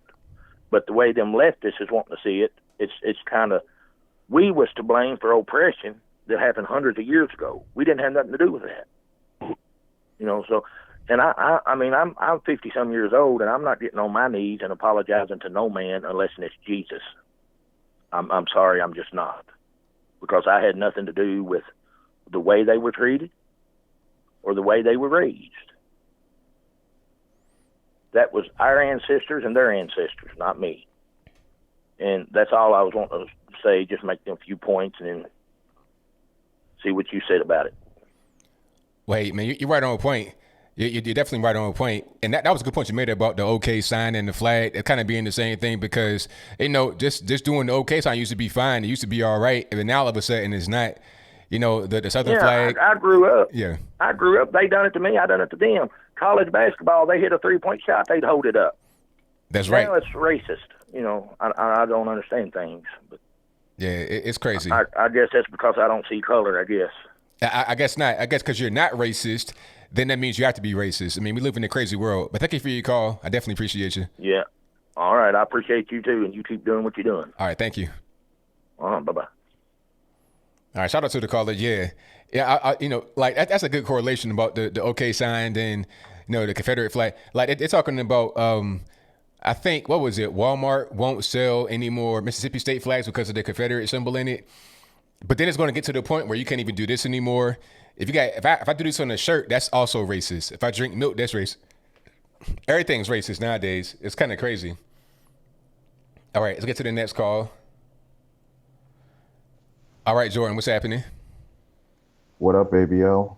Everything's good, man. Can't complain. That's good. You miss me? Hey, you know Jamil Hill, right? Yeah, Jamil Hill. She was on ESPN before. Yeah, she apparently is sticking by, even after all the investigation with Bubba Wallace, she's sticking with the notion that was a noose. I mean, she's crazy. Like, that's her whole thing, though. I mean, they had 15 FBI agents, and they said, no, this is a garage door pull. Okay, they got videotape evidence, they got photographic evidence, and it had been there for about a year, at least 1 year before. That they you can date all the way back to 2017. Like, you go on NASCAR's YouTube channel, there's this thing they have called Garage Cam. They explore the garages, and you can see those door pulls right there. Yeah, and it's in other garages too, right? Yeah, it's in other garages. So the whole thing is silly, but, you know, people, they want to be a victim. They want to be somehow oppressed. So they got to create episodes of oppression. You know, I found something very interesting that it's interesting how you had all these people calling themselves experts on slavery and the black experience, and yet they don't know how nooses work properly. You know, nooses, what you have to do is that you have to hold it. When you pull the knot down, it tightens that loop. They call it a bite. And it suffocates your neck and or whatever load you have in there. But it wouldn't make sense for a door pull like that, because there are still people on and this is Twitter I'm talking about. There's still people on Twitter saying, well, why is it shaped like that? It's still racial in a way. Why can't it just be a standard pull? And I'm like, you can't reason with these people. No, it's crazy. And you know what? I made that point in my video because I was like, you go to some of these trains like a Hartsfield, you go to the airport, Hartsfield Jackson in Atlanta, you go to the little subway train, it goes real fast. Got these little handles on top of the bars. And it's like a little loop handle. It's like a leather strap. Yeah. I mean, in this case, it's called I think it's called a bow line, a double bow line. Mm-hmm. It's a way you tie it so that it can stay put. It doesn't move like a noose does. But I mean, you point that out to people, who cares? Right. I mean, if I tie my shoe, if I tie my shoe and I got a loop on it, that's kind of weird. They're gonna say, "Oh man, that's racist." And you want to support the Klan? It's like, really? Oh, PragerU made this funny one where they put a yo-yo by it and by Bubba's picture. That was funny. But one more thing before I go, because I know time is short. Seattle has $1 billion company that's leaving because of Chaz and or whatever the heck is going on over there. Yeah, I heard about that. And I heard that's the reason why Jenny Durkin, the mayor, is trying to do something to move right now. Well, it's like you're too late now because damage already been done. Yeah, I mean, and it's so weird because Seattle has low taxes, but this whole thing and the lack of people with job experience there is causing them to move. Like, you would think low taxes would be a good thing, but they're moving to Arizona even despite the whole taxes thing. So I find that hilarious that it's that bad that they would sacrifice money incentives to go to other places. It's just hilarious. Yeah, that's crazy, but that's what happens. Yeah, but we'll keep the update on that. I'm gonna head out. I'm gonna play some video games. So I'll catch you later, ABL. Thank you for the call, man. Definitely appreciate you. All right, peace. Peace. All right, shout out to my man Jordan for the call. Most certainly appreciate him as always. All right, the phone lines are blowing up. If you're not able to get on, just please keep trying. It's not my fault. I didn't do it. Blame the Nigerians that have on the red MAGA hats, and they say this is MAGA country, and they put a noose on my neck, which really just some rope from Ace Hardware. All right, let's get to the next call. 434-658-1220. All right, calling on the line. I'm speaking to 617. Hey, what's going on, man? Anthony, how's the show? How's the YouTube channel? Everything's going good, boss. Thank you for asking. Making that money, I hope. Hey, man, everything's going great. I was going to ask you. So, what is the difference? You talk about so much about CNN and MSNBC, so much. You bashing so much. What is the difference between you and them? Huh? What is the difference between you and CNN? What is the difference? Oh, the difference is that I give you the facts and my opinion, and I differentiate between the two, because they'll give you like spin as news, but I'll say, here's the facts and here's how I feel. They don't do that. Oh, so they don't give you the facts? They don't give you No. You didn't hear what I said. I said they don't differentiate between the facts and their opinion. It's all the same. They'll give you some facts and their opinion, but they'll present it to you all as facts. I'll give you the facts and my opinion, and when it's my opinion, I'll say, here's how I feel. This is what I think. I alert you about my opinion versus the facts. I tell you the difference between the two. Well, they mean if they present the facts have to come from somewhere. They cannot give you their own facts coming from themselves. They have they give you spin. They give you spin. That's when you give spin. That's what you do too. That's what you do. You give spin. What spin? What spin do I give? Can I give you an example? Go ahead. For example, this is how you guys make your money. CNN, Jake, Don Lemon, Chris Cuomo. So in order for you to make money, they have to give them. They have to pretty much fill in for those who are their audience, that they are the liberal, right? So, for example, let's say when the protesters came in, they were showing only the peaceful protesters. They were showing when the police officers were praying with a pastor in Minnesota. They were showing pretty much how terrible was the death for Floyd, and they were showing how terrible this police officer and all these violations that he got. But when it comes to you weren't showing the chaos and the destruction and the vandalism and They didn't show the vandalism. You were only showing the vandalism because that's what sells your audience. You have like what, 450,000 subscribers? So you're doing pretty good financially, I'm pretty sure. So you just show them that the Black Lives Matter is a bunch of nutcases and Antifa and all those people creating chaos when it's just not true. I mean, what's the real story? Like, what's the real story though? The real story, there were both sides. There were sides. Okay. There were sides. If a city, I'm gonna talk now.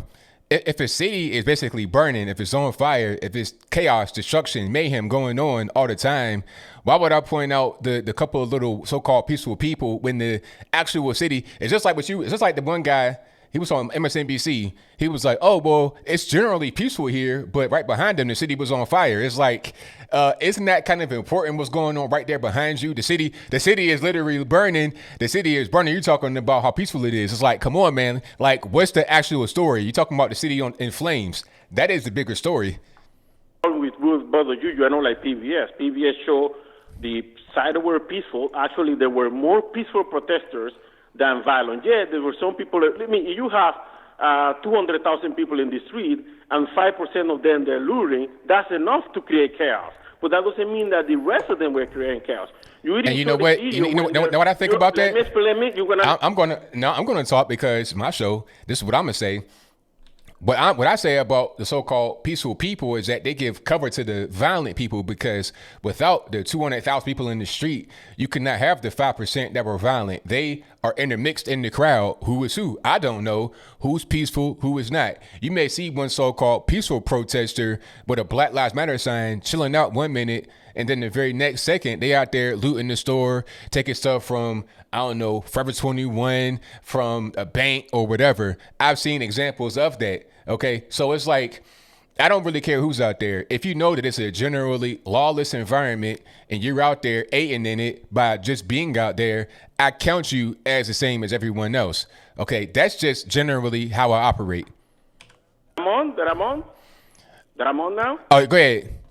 Okay, so, but you're just doing the same thing. It's not, I mean, if there's 10,000 people protesting peacefully and 500 sneak in among the crowd and start doing nonsense, it's not the fault of the 10,000 that protesting peacefully.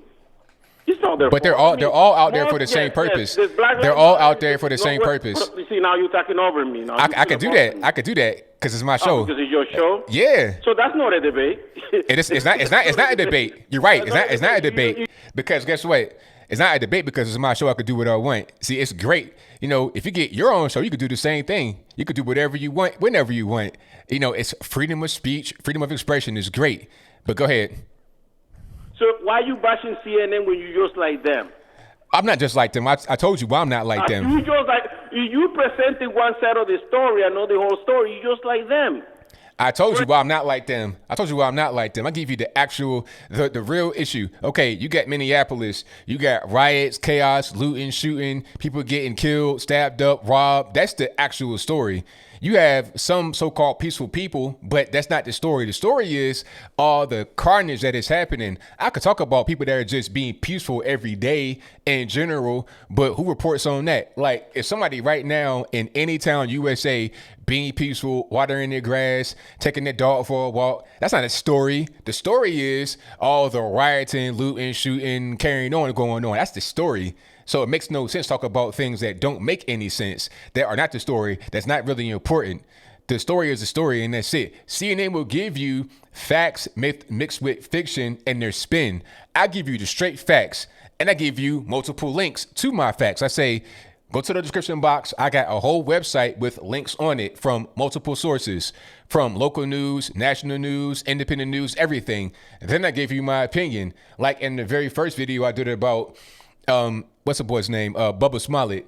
In the first video, what did I say? I don't know all the facts. I don't know if it's true.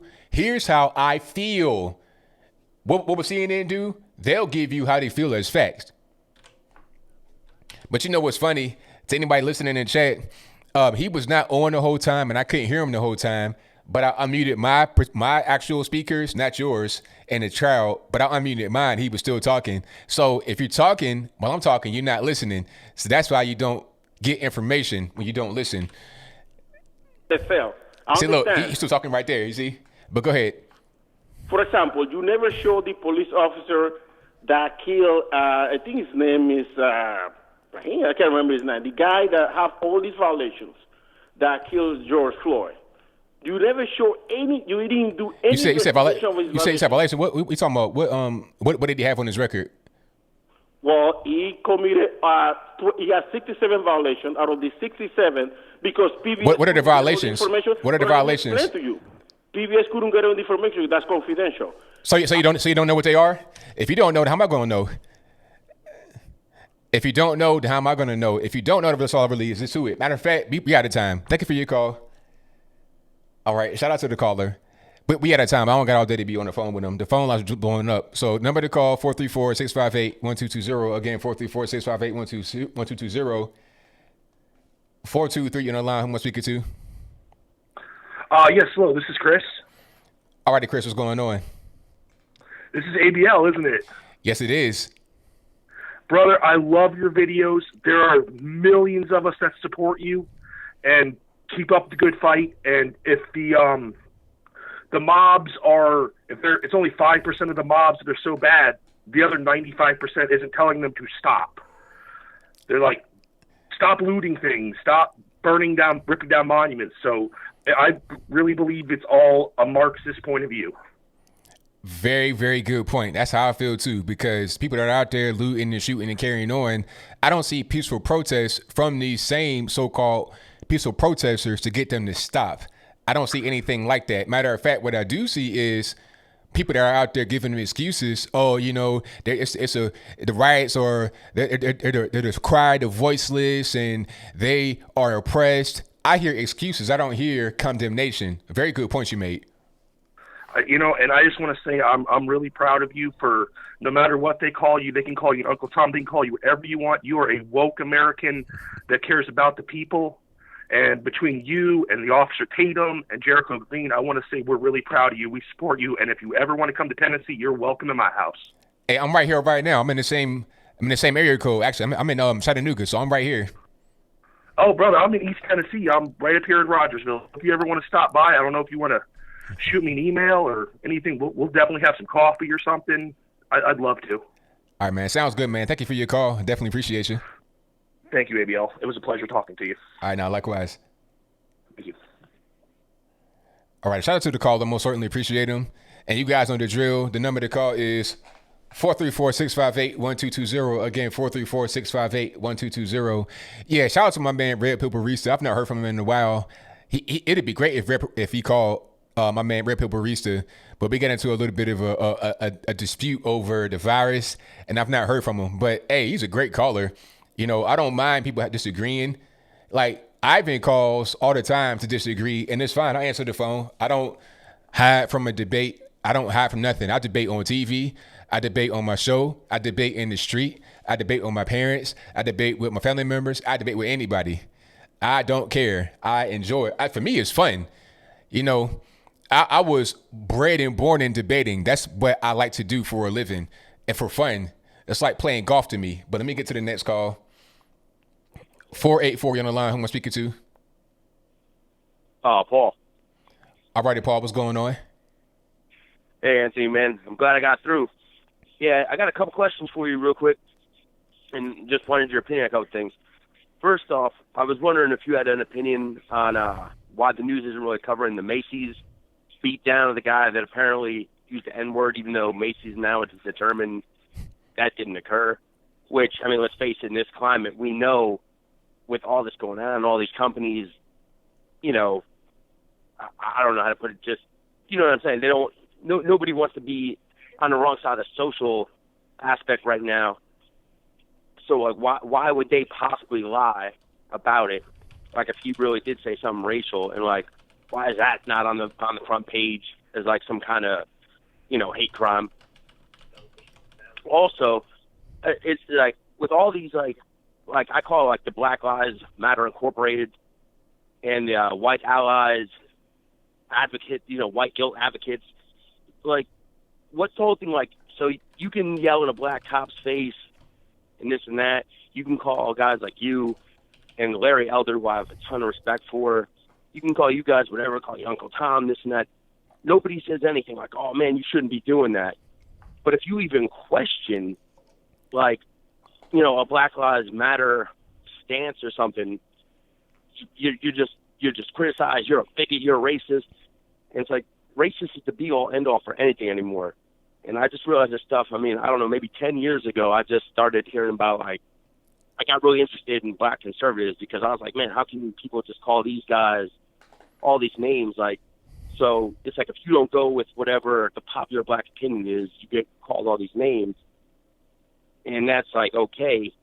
But I'm sorry, I know I'm rambling, man, but it's like I literally tried 120 times to get through to you because got a lot of respect for you, and I just think you got some great stuff, man. You, Larry Elder, Thomas Sowell, you know what I mean? I just love listening to you guys because it's an opinion that needs to be heard more, man.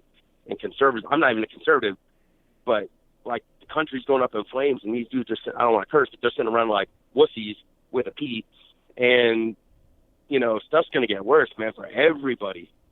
So, you know, I just wanted to say that, Rambo, I'm sorry, but, you know, I got a lot of respect for you, man. I try like heck getting through. So I just wondered if you had any thoughts on my thoughts.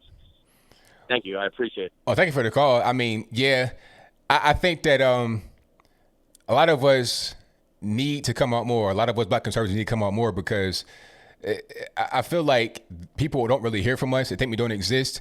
And we have an ability to say and do things that other people can't do. And that it has to get done at a certain point. If people, you know, if they're going to get fired from their job, if they're going to get canceled or whatever the case may be, we got to step up and say things that have to be said for the future of our nation. So, you know, that's my whole thing, just to get these things out here and make it be kind of just normal, not to be so taboo, because I feel like if you're conservative, you got to kind of say it on a down low. You can't really be out there and saying how you feel. You got to be kind of on a hush hush with it. But nah, there's no need for that. Make it be something that is cool and normal. That's what I want. When I first started YouTube back in like 2015, that was kind of like my objective, was to not be like the only one or one of a couple. I wanted to be everybody doing it. So then, you know, years down the line, this would be a normal thing, and you'll have much more parity in society and not so much attacking from one side, the left, coming to the other side, the right. So I thank you for recognizing what we're doing, because that's what our objective, at least my objective, is. Yeah, man. It's just, like I said, it's just crazy. Like, you have your own independent thoughts, and it's like people act like, oh, he's towing the line for the white man. And I'm like, that seems crazy to me. It's like, saying like, you know what I mean? Like, I just don't get it. You know, I really don't. To speak on that, black friend card, but crazy, like to speak on that right quick, it doesn't make any sense. It doesn't make sense when they say that, because, you know, the white vote is not as monolithic as the black vote. The black vote pretty much goes like 80-90% Democratic Party, and we're trying to fix that, maybe more like half and half. But the white vote is more like split down the middle, and it'll swing depending upon what's going on in the nation. You know, it might go 50-50 or 60-40 one way or the other way, depending upon what's going on. So if it's about trying to defend the white man, then why not the white man on the other side? You know, I could be Al Sharpton, Jesse Jackson. I could be D-Ray McKesson for Black Lives Matter. I can be one of these guys on the left, Don Lemon, that have a show that are black. So why not do that? You know, we're just being ourselves, and I think people can really see that in us. I could be on a show right now talking for 3 hours straight and be myself every single day for years, because this is me talking. It's not an act. But thank you for your call, man. I definitely appreciate you. All right, man. Yo, you have a great day. Thank you very much. Thank you. Bye. Yeah, that's the craziest thing. Are you trying to defend the white man? You want to protect? I'm just being me. And if it was about that, I could just be on the left. I can be on every network. I can be on MS-13, DNC, CNN, ABC. I could be on Fox too, because they got black liberals on there. They got more black liberals and black conservatives on Fox. They got not Don Lemon, Donna Brazile, and who else? Juan Williams. Juan is kind of like centrist, and Donna Brazile is kind of like on the left. Then they got Charles Payne, and I forget my other man's name. But you could be a black liberal and make more money by doing that. But this is just me. I don't really care nothing about trying to appeal to people. I'm just being myself, and myself is what is appealing. You know, if I was a Hollywood actor, I could just go to Hollywood. You know, I am 6'3". I can actually do that if I wanted to, but I'm just being myself. It's no better feeling than being yourself and make a living from it, and also being able to spread out a positive message. You know, that's one thing I want to do: spread out a positive message and present myself in a good way to make that be a normal thing to do. All right, but thank y'all for joining. You guys are fantastic. The number to call is 434-658-1220. Again, 434-658-1220. 775, you're on the line. Who am I speaking to? Hi, ABL. Love your work. This is James from Manila. How's your day? Everything is going great. How about yourself? Every day is a holiday, my friend. I just wanted to give you kudos. You called Smollett 2.0. All of us were thinking, whoa, there's something really fishy going on. And, oh, by the way, I just watching I do a little bit of sailing. That knot is actually called a scaffold knot. And we use it all over the place on boats, and construction workers use it. So it's a real knot, and it's certainly something that you would tie on the end of something to pull down a garage. Right. Yeah, that makes sense to me. It makes perfect sense. Well, I just wanted to give you a shout out, let you know from this side of the world, a bunch of us over here really appreciate your work, and just greatly enjoy your show. Well, thank you for the call. Definitely appreciate you. Have a wonderful day, sir. All right, same to you. All right, shout out to the caller from Manila in the Philippines. Hey, the Filipino food, that's all I miss from Virginia. You know, of course, I grew up in Virginia, lived there for a long time. Obviously, I'm not there anymore. I'm in Tennessee. And what they don't have here is any Filipino food, because Norfolk, it's a big Filipino area with Navy people coming over, and you can get Filipino food anywhere. And the lumpia, man, lumpia, pancit, chicken adobo, I miss. But the main thing is that lumpia. I went to work one time, and my coworker had this whole big metal tin of like 100 lumpia. I was like in heaven, but they don't have that here, so I'm missing that. So when I go back to Virginia, anytime I go back, my first stop immediately is a Filipino food spot to get like 1 million lumpia to eat throughout the entire time I'm there. All right, but that was a flashback. Shout out to the Filipinos. You guys are fantastic. Love y'all. But let me get to the next call. The number to call is 434-658-1220. All right, calling on the line, 217. Who am I speaking to? Hey, this is Sterling. How's it going? Everything's great, man. Can't complain. About yourself? I'm doing great. What's going on? I mean, you tell me what's happening, man. There's a whole lot happening right now in the news. It's a lot of stories going on. Juicy Smouye 2.0. There's a lot of things happening. What's on your mind? Can you elaborate more on your stories? Well, there's a lot happening. It's kind of hard for me to really explain because I got like a lot of callers and a lot, a live show happening. But it's a whole lot happening. What's on your mind, though? Tell me whatever's going on in your world. I was just curious. So I saw you watch all the Trump rallies and all that stuff, but did you watch any other political parties' rallies or anything pertaining to the political parties other than your own? Well, I've not seen any other political rallies. I think I saw some pictures from a Joe Biden rally. It might have been 5 people there, so I'm not really sure what happened with that. I've seen some of Joe Biden's basement streams, and they're not really going too well. I saw one just recently with Barack Obama, and Obama looked kind of confused when Joe Biden was speaking. So I have seen some of that, and I feel like Joe Biden should not be running from what I've seen because he's not really there cognitively. I feel like you can put Andrew Yang in there. A better candidate would be Andrew Yang or Bernie Sanders even. But Joe Biden's not the guy. And I feel like if they were to put a better person in there, it'll help them out on their side more than putting Joe Biden in there. Just being factual, not even just trying to attack Joe Biden. Okay, yeah. I actually don't disagree with you. All right, thank you. Thank you for your call. Definitely appreciate you. All right, bye. All right, shout out to the caller. Yeah, I mean, those Joe Biden streams are like dumpster fires. I mean, like true dumpster fire. I don't want to watch a old man just descend into madness right in front of my very eyes. I'm not trying to see that in front of like 5 people. It's worse than when Hillary Clinton went to Costco doing her little book tour situation. At least she had a book to sign. What does Joe Biden have? A declining mind, and that's it? That's sad. I don't want to see that on my TV screen. Call you on the line, 267. Who am I speaking to? Caller, can you hear me? 267. Who is this? This is ABL. Who am I speaking to? Do you play Fortnite? No, I don't. Bye. Okay. Fortnite kids hooked on like heroin. All right, let's go to the next call.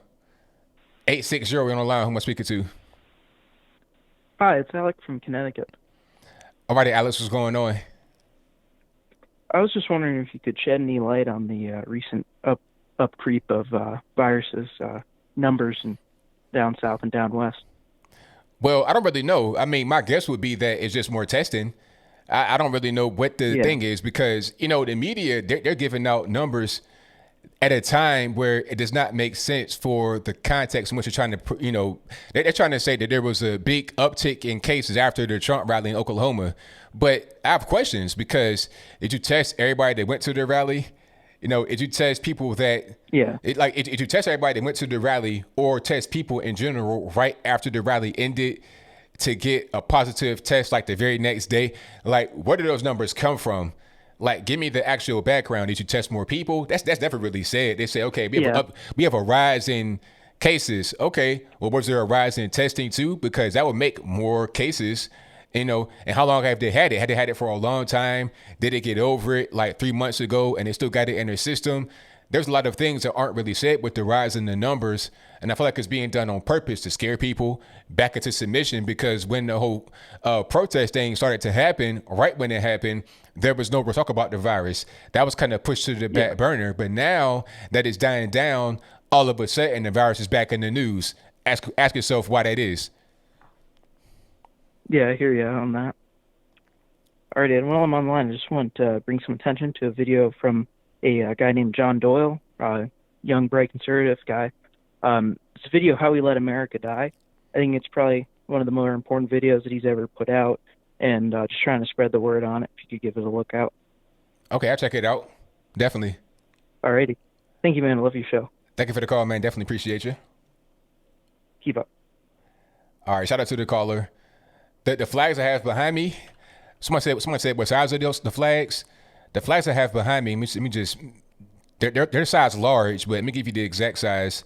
They're 48 by 26, so 48 across, 26 up.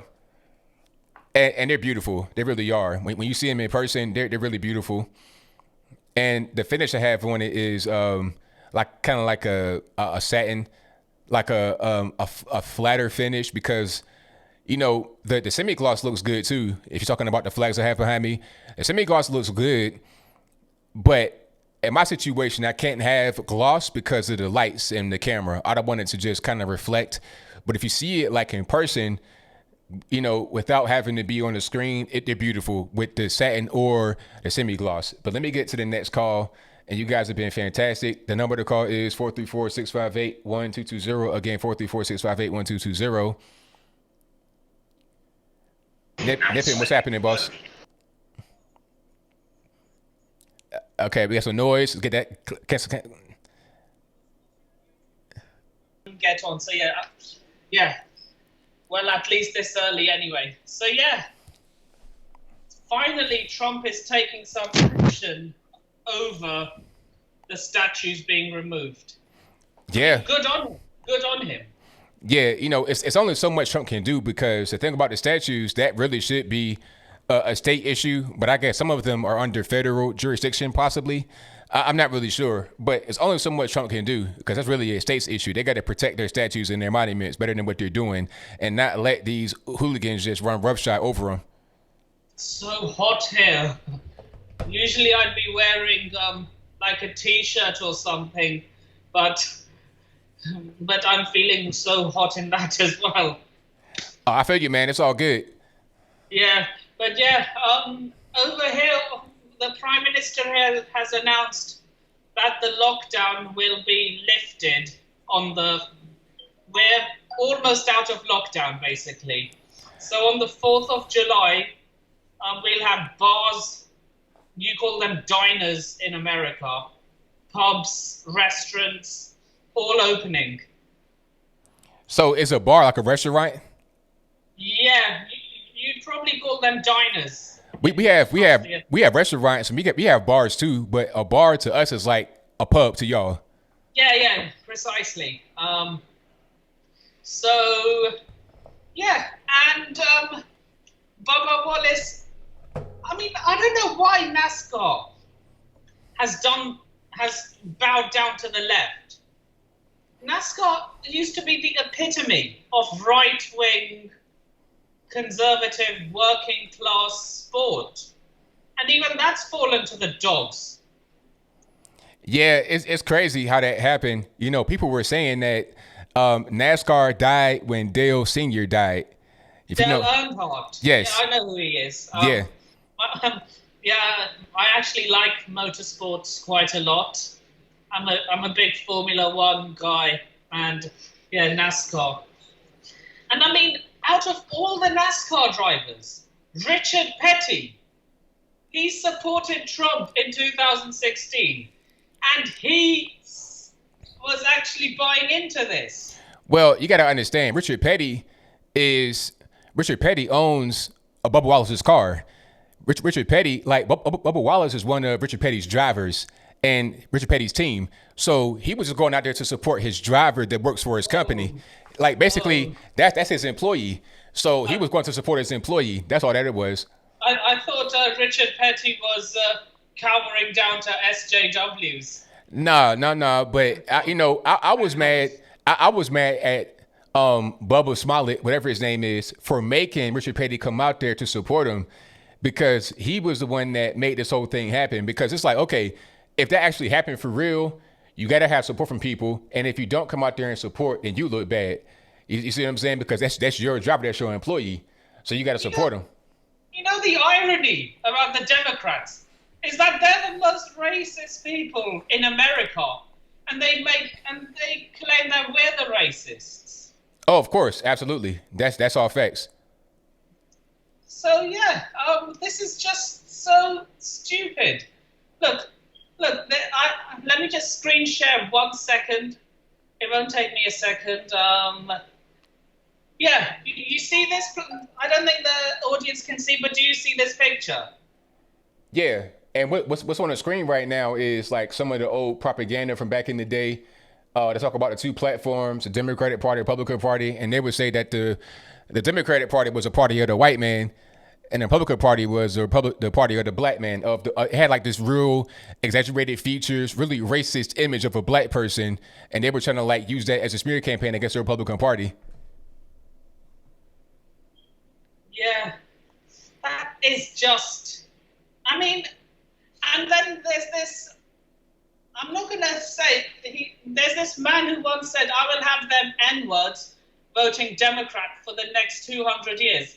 You think, oh, maybe some Republican from the 1960s. Oh, LBJ. Yeah, of course. That's pretty much how it goes. It's all facts. But they don't want to talk about that. They don't want to bring that. They don't want to embrace that actual fact. They rather just look at fiction and have that be the case. I mean, LBJ, he is the epitome of racism. That's right. So yeah, I mean, and the Breakfast Club. What? Well, I got small. I got a little bit of time here, so I got to get to my next call actually. Sorry. Oh, it's all good. It's all good. But and shout out to Trump for the rally. I mean, excellent work, Trump. Oh yeah, really nailed it. The rally was great. The one in Tulsa, I did not see the one in Arizona, but I heard that was great too. But the one in Oklahoma, he was on fire. That was excellent. Very good rally. And shout out to Senator Scott, Senator Inhofe, Tom Cotton, James Langford. Yes, shout out to all of them for attending.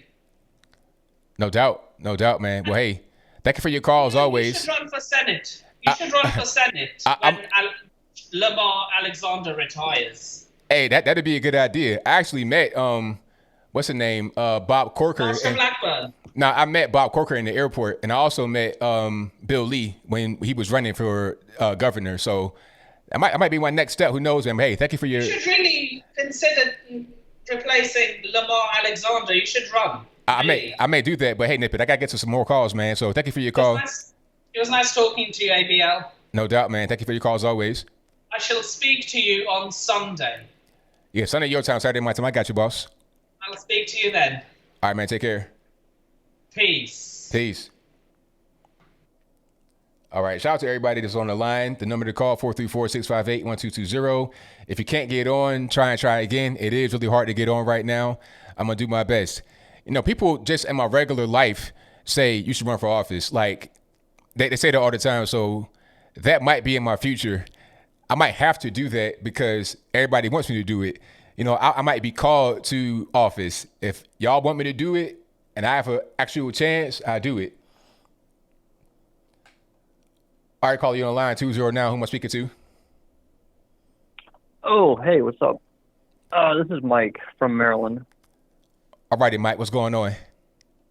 Hey, I just found out about your channel like a week ago, and I think you're doing great work. I hope you keep it up. Thank you, man. I appreciate it. A lot of, yeah, no problem. There's been a lot of people jumping on, like Joe Biden, right? From, right-wingers, obviously, and progressives, basically everybody besides establishment Democrats are jumping on Joe Biden. So, like, obviously he has his issues, and I think it goes without saying at this point. So don't you think as conservatives we should be looking at who the VP is going to be or who the ambassador to the United Nations is going to be and kind of like strategize or organize and stop focusing on Joe Biden so much? Because, I mean, Democrats are doing their base a huge disservice by not presenting the cabinet picks and the VP, but they're also kind of strategizing and like keeping the element of surprise, you know what I'm saying? So I just wanted to hear what you had to say about the Democrat strategy with Joe Biden and the VP. Well, I'm not sure what can be done about the VP because, I mean, or why we should strategize differently for the VP because Joe Biden is the president, or he's a guy that's trying to run to become the president. So that should be the focus. Well, no, he's just a vessel for the VP. I don't think he's actually going to be in charge of anything. I don't think that they're just using him for the name recognition, basically at this point. And so we should start digging up dirt on Andrew Cuomo, start digging up dirt on Kamala Harris. You know what I'm saying? And, really put those people under a microscope because they're gonna drop it at the last minute, and nobody's gonna have enough time to dig up enough dirt on these people and vet them and Okay, so basically what you're saying right now is we should do like a hit campaign on the VP pick or on several of the potential VP picks now to get out in front of it. Yes, exactly. Okay. They're distracting us with this Joe Biden nonsense. Like, he's not. It shouldn't be an issue. We should be vetting and strategizing against all the VPs and all the ambassadors to the UN or whoever is third in line to be president after the VP. You know what I'm saying? We're just being distracted, and I think we're being ignorant about piling up on Joe Biden. Okay, I see what you're saying. I do understand. But I see I see both sides of it. I see, Joe Biden piling up on him because he's the only guy that we know for sure is actually going to be there right now. And as far as anyone else, I mean, we probably should be doing some things in advance to talk about them. But I'm not really sure how that would go if we don't know who's going to be the person right now. And there's nobody really been mentioned. I don't really know how that's going to work. So I see your point, though. But that's a really good point. I think we should do a little bit more. I might do some more on my end. And I may encourage others to do the same because you're talking about Kamala Harris and everybody else. I think they're going to tag in Andrew Cuomo at the convention, personally. So you think he's rich white guy from New York? So you think that it won't even be Joe Biden that actually gets a nomination? Say that again. So you don't think it'd be Joe Biden to get the nomination? Because at the convention, you could pick somebody else if you want to. If the delegates say, you know what, we're going to just pretty much, they could pick somebody else. I think so. Yeah, I think they very well might pull the carpet out from under Joe Biden and all the people who vote for him or all the people who want him to be president. I mean, the DNC, they're going to pull some tricks. So I'm just saying, I think we should start strategizing a little bit more about this election. Okay. Yeah, that's a good point, man. Thank you for your call. I definitely appreciate you. Yeah, I love your show. Next time, man. See you. Thank you. That was a really good point, actually, because, if we're not worried about who's going to be actually the VP, we could be missing it. Because Joe Biden is pretty much got one foot in the grave. He might mess around and, not make it until November, really. Unfortunately, it's just the reality of the situation, though. Okay, let's get to the next call. 505, you're on the line. Who am I speaking to? 505, hello. Hello, I can hear you now. All righty. Who am I speaking to? Hey, how are you doing? I've been watching you for a while now. I appreciate the support. Absolutely. Have you seen Samantha Marika's video about the N-word versus Uncle Tom? I think I have seen who you talking about. She's like a tall, light-skinned lady. Yes. I've seen who you're talking about, but I've not watched that video yet. I need to watch it. Oh man, that's an awesome video. You should watch it. But that's all I was wondering about. I don't really have anything else, but I appreciate what you're doing, and you have a nice one. Thank you for the call, man. Definitely appreciate you. Bye-bye. All right, shout out to the caller. Matter of fact, hold on. I'm gonna pull it up right now if I can. If I got a little bit of time, I'm gonna try to pull that up because I have not seen that actually, but I think that I do want to see that. All right. So Samantha Marika, okay. And where is that video at? Okay, there it is. This is on Instagram. It's kind of long. I might not have time to play this right now. I'm gonna just play a little bit of it. I'm not here to sell you into becoming a conservative. At the end of the day, all I care about is if you are thinking for yourself. With that said, I am a conservative, and I'm a proud Black conservative. And I knew the moment I was to say those words, I was going to ruffle up some feathers, and I have, and that's okay. But from those feathers that I ruffled up, there is one name I am continuously being called, and that is an Uncle Tom. So that made me start to question this whole Uncle Tom narrative. Because honestly, a lot of us don't even know who Uncle Tom is. We just grew up saying the word Uncle Tom because we know it's something negative towards a Black person. We know it means basically kissing the white man's ass. No cussing. The truth is Uncle Tom was never a Black man who kissed the white man's ass. The truth is Uncle Tom was a Black man that stood by his people, was for his people, gave his life for his people.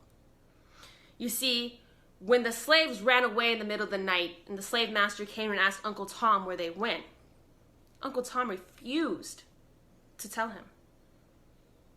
And so because of that, he was murdered. This Black man gave his life for his people. I mean, she's telling the truth, but I've heard this a lot.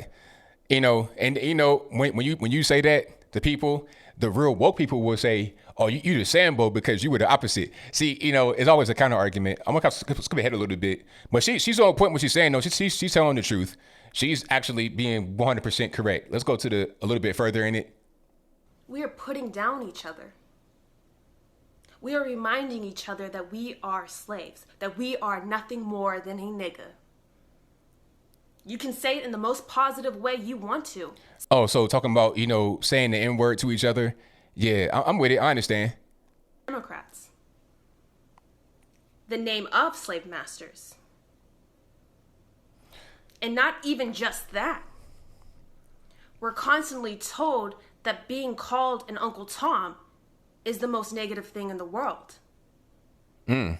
Why do you think people are telling us that calling each other a Black man who would give his life for his community would be so negative? And that calling each other niggas, which came from slave masters, and Democrats, which are slave masters, is okay? That was good. Nice ending. Shout out to her. Hopefully she does really well and continues on, making stuff. Shout out to her. Like I said, we need more people. We need much more people. Shout out to her. All right. I think she's married though. Some of y'all in the chat. No, I think she is married. So you know. But nah, that was good. Shout out to her. All right, let's get to the calls. 931, you're on the line. Who am I speaking to? Yes, this is Susan from Tennessee. All righty, what's going on? Just listening to your program and enjoying it. I had a question for you. All righty. What is your take? I've noticed this a lot in social media lately. What's your take on the Confederate flag and the alleged racism that's tied to it? I'm hearing a lot of opposite fighting, pro and against, and I just wanted to know what your take was. That's a really good question. I think that the Confederate flag is not really a big deal. I think a lot of guys use it just for Southern culture, Southern heritage, just a part of that, what they do, and they fly it. It don't really mean any harm by it. They just kind of fly it, and it's a historical thing. It's like any other flag, really. I don't see it as a bad thing. People want to attach racism to it. They talk about how the Confederates wanted slavery, all this and that, but the same argument can be used for the American flag, because the American flag existed for a longer amount of time under slavery. From 1776 to 1865, you had the American flag. That's about 89, 90 years of slavery. But the Confederate flag, 1861 to 1865, there's only 4 years of slavery. So the same argument can be used for the American flag, and I love my American flag. So if someone wants to fly the American flag, I don't really see the problem. It's not really that big of a deal. And then, like I was saying earlier, if you say that the Confederate flag has to go and we got to ban it and we got to cancel it, that same argument will be used for every other thing. Just like with the Confederate monuments. Started with that. Oh, take down the Confederate monuments. We don't want to honor anybody that were traitors, that went against the Union and that were for the advancement of slavery. Okay, now what's next? George Washington, Thomas Jefferson, Abraham Lincoln, everybody. Anybody that can be affiliated with a flawed thing or a wrong thing or something that we frown upon today, it'd be canceled, taken away. So all our history, all of our heritage, everything is just gone. For what? Because some people got offended. I think a lot of people are trying to use the Confederate flag issue to push forward their agenda, which is to take down all history and to rewrite it in their name, whoever they are. Yeah, that's a good point. I was just hearing earlier that someone was comparing it to the Nazi flag in Germany, and they were saying that the difference between Nazi Germany is that they don't fly that flag anymore because they're embarrassed, but America is unashamed to fly the Confederate flag. So I was just curious to hear your viewpoint. Yeah, it's weird because the Nazi, it's kind of strange to compare the Confederate flag to the Nazi flag, because the Nazis actually killed people. That's the only right. that's the only reason why the Nazi flag is bad. Because without the actual Holocaust, the Nazi flag would not necessarily be a bad flag. Hitler did other things that were bad, of course, but so did many other people, like the Chinese Communist Party. They had the Great Leap Forward. You still could say China's okay. They could fly their flag and that's fine. All right. But the Nazi government, the main thing they did was the Holocaust, obviously, to kill people. They were racist and everything else. That actual piece of government was bad, but the Confederate wasn't even really like that. They were formed to fight against the Union after they had seceded into their own country. No, it was a fight over to keep the Union. Context matters. And like I was saying, if it's about slavery and stuff like that, let's talk about the American flag, the Stars and Stripes, because slavery existed from 1776 to 1865 under that very same flag. So if that's the issue about slavery and, keeping people as, subservient people, then the American flag is a culprit more than the Confederate flag would be. And ain't nobody trying to take down the American flag, nobody that has any sense. But those that want to take down the Confederate flag also want to take down the American flag, in my humble opinion. Yeah, I appreciate that. Thank you so much on your viewpoint. I appreciate it. Thank you for the call. Definitely appreciate you. All right, shout out to the caller. But yeah, the Nazi flag comparison, people say that a lot, but once you look into it, it doesn't really make any sense. I don't have any Confederate flags myself. I prefer, the old school. This is my favorite flag right here. The original, the 1776. And I get the same argument I just told you. People say, oh, why you flying that flag? People say this flag is racist. People say that both flags are racist. When I go on some of these black platforms, they say you're a coon because you have American flags behind you. So it's no different than having the Confederate flag to them. But see, it is what it is. Let's get to the next call. The number to call, 434-658-1220. Again, 434-658-1220. 254, you're on the line. Who am I speaking to? Hey, this is Keith Mullins. All righty, man. What's going on? Hey, I heard a woman just talking about the Confederate flag, and I've been doing some research on this, and the Confederate flag was actually the Southern Democrats. It didn't have anything to do with Republicans. Oh, of course not. No, like the Confederate flag started as a battle flag in Northern Virginia. It started as that, and then it got adopted into different places. But the whole purpose of the flag was for the war, to use in war as a battle flag. Right. It was actually the Democrats against the Democrats, the North against the South. So I've been getting a lot of people coming at me saying, "Oh, the South were Republicans." No, actually they weren't. So. Yeah, the Republican Party was brand new at that point. The war started 7 years after the Republican Party was founded. So it doesn't make much sense. Yes, exactly. That's all I got. I appreciate it, man. All right. Thank you for the call. Definitely appreciate you. All right. Yeah. All right. Shout out to the caller. But yeah, where I live at right now, it's a monument right around the corner with a Confederate flag. Ain't nobody around it. It doesn't wake up at night and attack anybody. It's just not like that. You see, somebody in the chat right now, they don't like the American flag. It's not your flag. You got brought here by white people or like white people. I mean, who didn't get brought here? Everybody came here from somewhere else, even the so-called natives. They came from the Bering Strait. That's China. So, I mean, ain't nobody.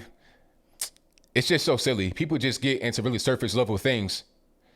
These flags are available from my one of my affiliate people, a great guy over at BHE Designs.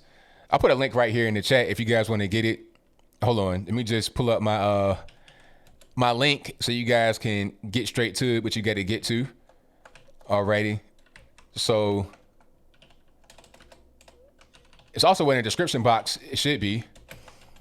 But there it is. If you want one of these flags, they got all kind of flags. You can get them custom made, prefab or whatever. This one right here, I actually made that myself. I didn't fabricate it myself. I just designed it because I'm a graphic designer. I do all my merch and everything. But I told my man over at BHE, hey, I need we the people on this particular part and the 1776 on the kind of monochrome black and white type thing. Like I designed it as an image and I sent it to him so you could just go ahead and cut it, do whatever you got to do. Everything made in America, of course, handmade right here in the USA. All right, let's get to the next call. 860, you're on the line. Who am I speaking to? Oh, yeah, this is Dylan from Kansas. How's it going? Everything's good, man. How about yourself? Not too bad. Hey, so my question for you is systemic racism. I wanted to get your view on that. And then the other thing, actually, we'll just start there first. So I've got a couple buddies that sent me that video, the little cartoon. You've probably seen that. It's been going around, but I was just going to get your view on that. Now, I've not seen the cartoon. I think my man Charlie Kirk did like a response to it, but I've not looked at that yet. But systemic racism, I mean, like I've said in previous videos, previous discussions, if it exists, then people got to show me what the actual laws on the books are that are systemic and they're racist. Like, show me the actual thing that says black folks can't do this, white folks can't do this. Now, there are some examples of it, but not in a place that people want to look at. They don't want to look where it actually is. Okay, I just did a video today about the ordinance in Lincoln County, Oregon. You're required to wear a face mask in public, but it's only for white people. They're only the ones required. If you are a so-called person of color, you are exempt because you may feel like you're uncomfortable wearing a mask in public because of systemic racism and stuff like that. The ordinance only applies. I saw that. I saw that. Yeah, Ben Shapiro had a deal on that. Yeah. Yeah, so the ordinance only applies to white people. That is systemic racism because there's a specific law or ordinance or rule on the books that is directed towards one race. But if I don't see anything like that, then I don't think that it exists. Also, there's other things that people don't want to look at, affirmative action, That's one thing. Anything that has a specific race mentioned and gives them an advantage or disadvantage is systemic racism. Talking about education, places like Harvard and whatnot. There's a lawsuit going on right now. I don't know if it's still going off, et cetera, or whatever, but it's like a lot of Asian students that are being discriminated against because they're trying to get more blacks and Hispanics in there. They don't want Harvard to be all Asian and white. So people that are Asian are being discriminated against because of quote unquote personality issues. Really, it's just a way, it's an excuse to have less of them and more blacks and Hispanics with lower test scores. So that is systemic racism. But as far as when you hear that, what that really means is a black person can't get ahead because of the white man. That's what that's the code that you're hearing. That's right. not, that's, Right. that's not real. That's not real at all. We get a lot of advantages, a lot of monies, a lot of kickback. Like that is just simply not true at all. Yeah. Well, thank you for clearing that up. I've had a lot of back and forth with some buddies about that, and I just wanted a little bit of somebody else's insight on that. So, and then my last question is the coronavirus. Do you think, based on the turnout with Trump, if he gets reelected, what the coronavirus might look like? Do you think it might be slightly, I guess, worse for us with the politics side? Do you think that there could be something up with that? I'm not sure what you mean. The numbers increasing a lot. You know what I'm saying? So, like, I mean, I know the numbers aren't supposed to lie, but you know how the fake news. I just feel that I've heard multiple times, and actually, I work for a big business, and one of our biggest concerns is supply and demand. The problem is that based on political views, they believe, based on the election, it could cause big issues for us with what you would call a second wave. If he gets reelected. I didn't know if you've heard anything about that. I'm not really sure. I mean, I guess that could happen, but I don't really know. I mean, hopefully that's not a big issue, but if that happens, then it's going to be kind of unavoidable for anybody, for Joe Biden too. That will affect anybody that's running, everybody that's running. That'll affect the whole country in general. Right. Yeah. I just didn't know with fake, I just feel like with everything that's kind of going on, obviously it's just everything, right? Like this year has just been kind of a mess. So, it's just a different angle, I guess. So, but nope, that's all I had. Keep doing what you're doing. I appreciate it. And, thank you for taking my call. Thank you for the call, man. Definitely appreciate you. Thank you. All right. Shout out to the caller. The number to call, 434-658-1220. 330, you're on the line. Who am I speaking to? Oh, yeah, this is Garrett from Akron. All right, man, what's going on? Oh, not too much. I wanted to ask you a question about Ben Shapiro, and I wanted to kind of know, do you agree with some of his views about the systemic racism problem? I know you had touched on it, and I'd heard you touch on it, which is really, you brought up some good points. But I also wanted to know, do you actually understand this whole millennials type generation, and they watch South Park and all these other shows that are really offensive in some cases, but yet everybody's offended about everything. Well, I've not heard Ben Shapiro's take on it, so I don't know exactly what he said to comment on that. But I think what's happening is that some people, I don't know, it's weird. You have a lot of people that are guilty, a lot of white guilt, a lot of black guilt too, a lot of different color guilt. People that don't come from the kind of environment that I come from, coming from the hood, ducking bullets and whatnot, they don't come from that environment, so they don't understand it. So they want to be sympathetic. They want to feel like, oh, well, I'm doing something good for them. They need it because I had this. They feel guilty about having a good life, being raised right, being whatever, having good education. So they feel bad for us. And then they want to do things that actually hurt us. And they hear it from the mainstream media, from everybody. Even sometimes the so-called conservative stations, they talk about some of this stuff that's not really real. So they don't really hear anything else from anybody that can explain it to them properly. So I think that they buy into it simply because of that. It's a lack of information, a lack of education, proper education. That's probably where it comes from. Even though they've been raised South Park, everything. That's not the dominant force that they are listening to every day. K through 12 academia, college, parents, friends, mainstream media, social media, everything is constantly inundating them with all this information, and they buy into it.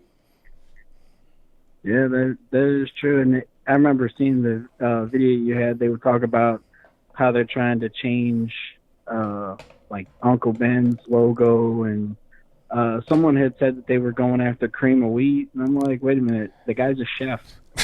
I don't get it myself, but hey, I know some people are offended by things, but I really honestly don't understand that one myself, but hey. So, all right, man, good show. Thanks for answering the call. Thank you for the call, man. Definitely appreciate it. Yep. All right, shout out to the caller. Yeah, trying to get rid of Uncle Ben's, trying to cancel Uncle Ben's. I'm upset about that. I'm triggered about that. I need to go to my safe space over that one because Uncle Ben's is not a thing that anybody ever got mad at. Nobody was mad at Aunt Jemima or Uncle Ben's or anybody else. You never heard about it before up until now. It's not a real thing that happens. 304, you on the line. Who am I speaking to? Yeah, my name is Gavin. How you doing? Everything's good, man. How about yourself? Good. I just want to comment and say that I grew up in the Mississippi Delta in a very poor area that was 80% black, 20% white in the 80s, and everyone was poor, and there was no affirmative action, there was no government assistance, for everybody, white or black, and we were kind of all in the same boat together, and there was no racial tension amongst all of us, and remarkably, everyone, because no one expected anything from anybody, no handouts, no one did, white or black, that we've all done well, black and white. One of my black friends went to Harvard, another one's a CEO. We've all done well, and we consider each other brothers. We don't even see each other as black and white. And I think it's because, no one expected handouts. No one expected anything else. And hard work and discipline was expected from all of us, if that makes sense. That's my comment. It makes all the sense in the world because, you guys had to work for everything you had. There's no handouts. You can't do anything else other than try to become successful, go hard, work hard. And you don't have this cushion of I can just do nothing and get paid. Right. That kind of infantilizes people because what's the point of trying to become somebody? Because I have everything I need. I have food, clothing, shelter. Why do anything to get beyond this basic sustenance level? I have no need to do that. So I think that's why. Go ahead. And since we were all poor, we were all forced to go shop together. We ate the same restaurants. There was no segregation whatsoever. So we all knew each other well, like intimately well. And then I moved up. I got a job in Detroit. I moved up to Detroit, and I was shocked at how racist the North was, and how whites didn't understand blacks and blacks didn't understand whites. I was shocked. You know what I mean? It was just remarkable to me. Yeah, it's like that. It's a lot of division. New York is the worst. I mean, I've been to New York a couple of times. I don't want to go back. I like a lot of people from New York. They're great people up there, but it's too much racial strife and division, and it shouldn't be like that. We get along more than not. Like, I was born in West Virginia. I see your area code. I was born in West Virginia and ran University, ran West Virginia right outside of Charleston. And, ran is pretty much black, but a lot of white folks too. Everybody gets along. There's no tension and nothing like that because everybody's in the same boat. It's not this, this thing of us versus them, and it's just not like that up there. It's just not like that. People don't understand that, and then when they talk about the South, they speak about it in that way if they're from the North, but they don't even really see what's going on outside their own window. They're kind of projecting their own lifestyle onto us. It shouldn't be like that. We should be more as one people.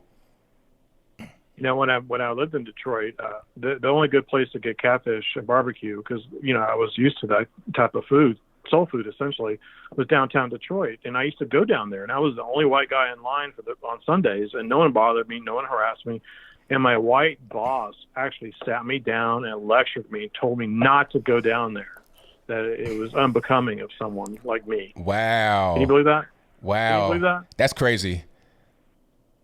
And that's the way. I mean, I think if more people were forced to shop together, if were forced to live together, they would get to know each other better. And I think those barriers would come down. And if the state wouldn't get involved and just let people play out their lives, I think we would get to equitable world pretty quick. I agree with you, man. Very good point. Yep. Anyway, that's my point.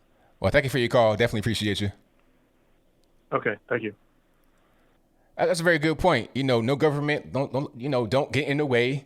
Just let things play out the way they're going to play out. People will become more harmonious. The government is really kind of like paying for all the strife that's happening right now. That's facts. And they're paying for their subsidizing failure as well. What's the point of doing anything more than what I'm doing right now if I can get paid to do nothing? Break the welfare state apart. I've said that over and over again. If you want to fix a lot of problems that are happening right now, get less government involved. Break away the welfare state. That'll solve problems overnight. Not overnight, literally, but it'd be a very short period of time where you got to do something, when you got to work together, you had no other choice. You figure it out, or you're going to just be left to, you figure it out or you won't figure it out, pretty much. All right, call you on the line. I'm speaking to 937. Yeah, my name's Dan. I'm from Ohio. How are you? Everything's good, man. How about yourself? Not too bad. I heard that guy call in a while back talking about what's the difference between you and CNN, and I'm like yelling at the TV, so I figured I'd just call in.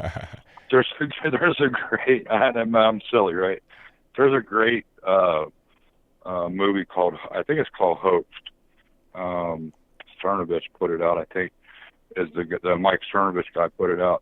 And I knew the news was biased, and, I had my suspicions and whatever, but that movie really opened my eyes to how bad the mainstream media really is.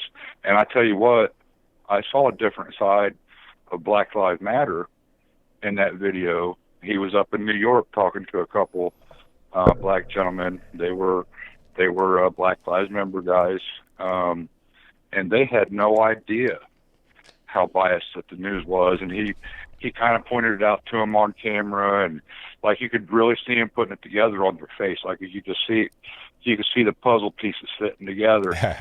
And those guys ended up in D.C. and there was, I think it was Bikers for Trump was having a rally like around inauguration time, and they actually turned their platform over to these guys for like 2 minutes or something. And like, it's just a great movie. I think everybody should see it, and it'll really open your eyes. But that was, I love you, man. You are my favorite YouTuber. And, I don't even watch regular TV these days. I'm on YouTube. You know what I mean?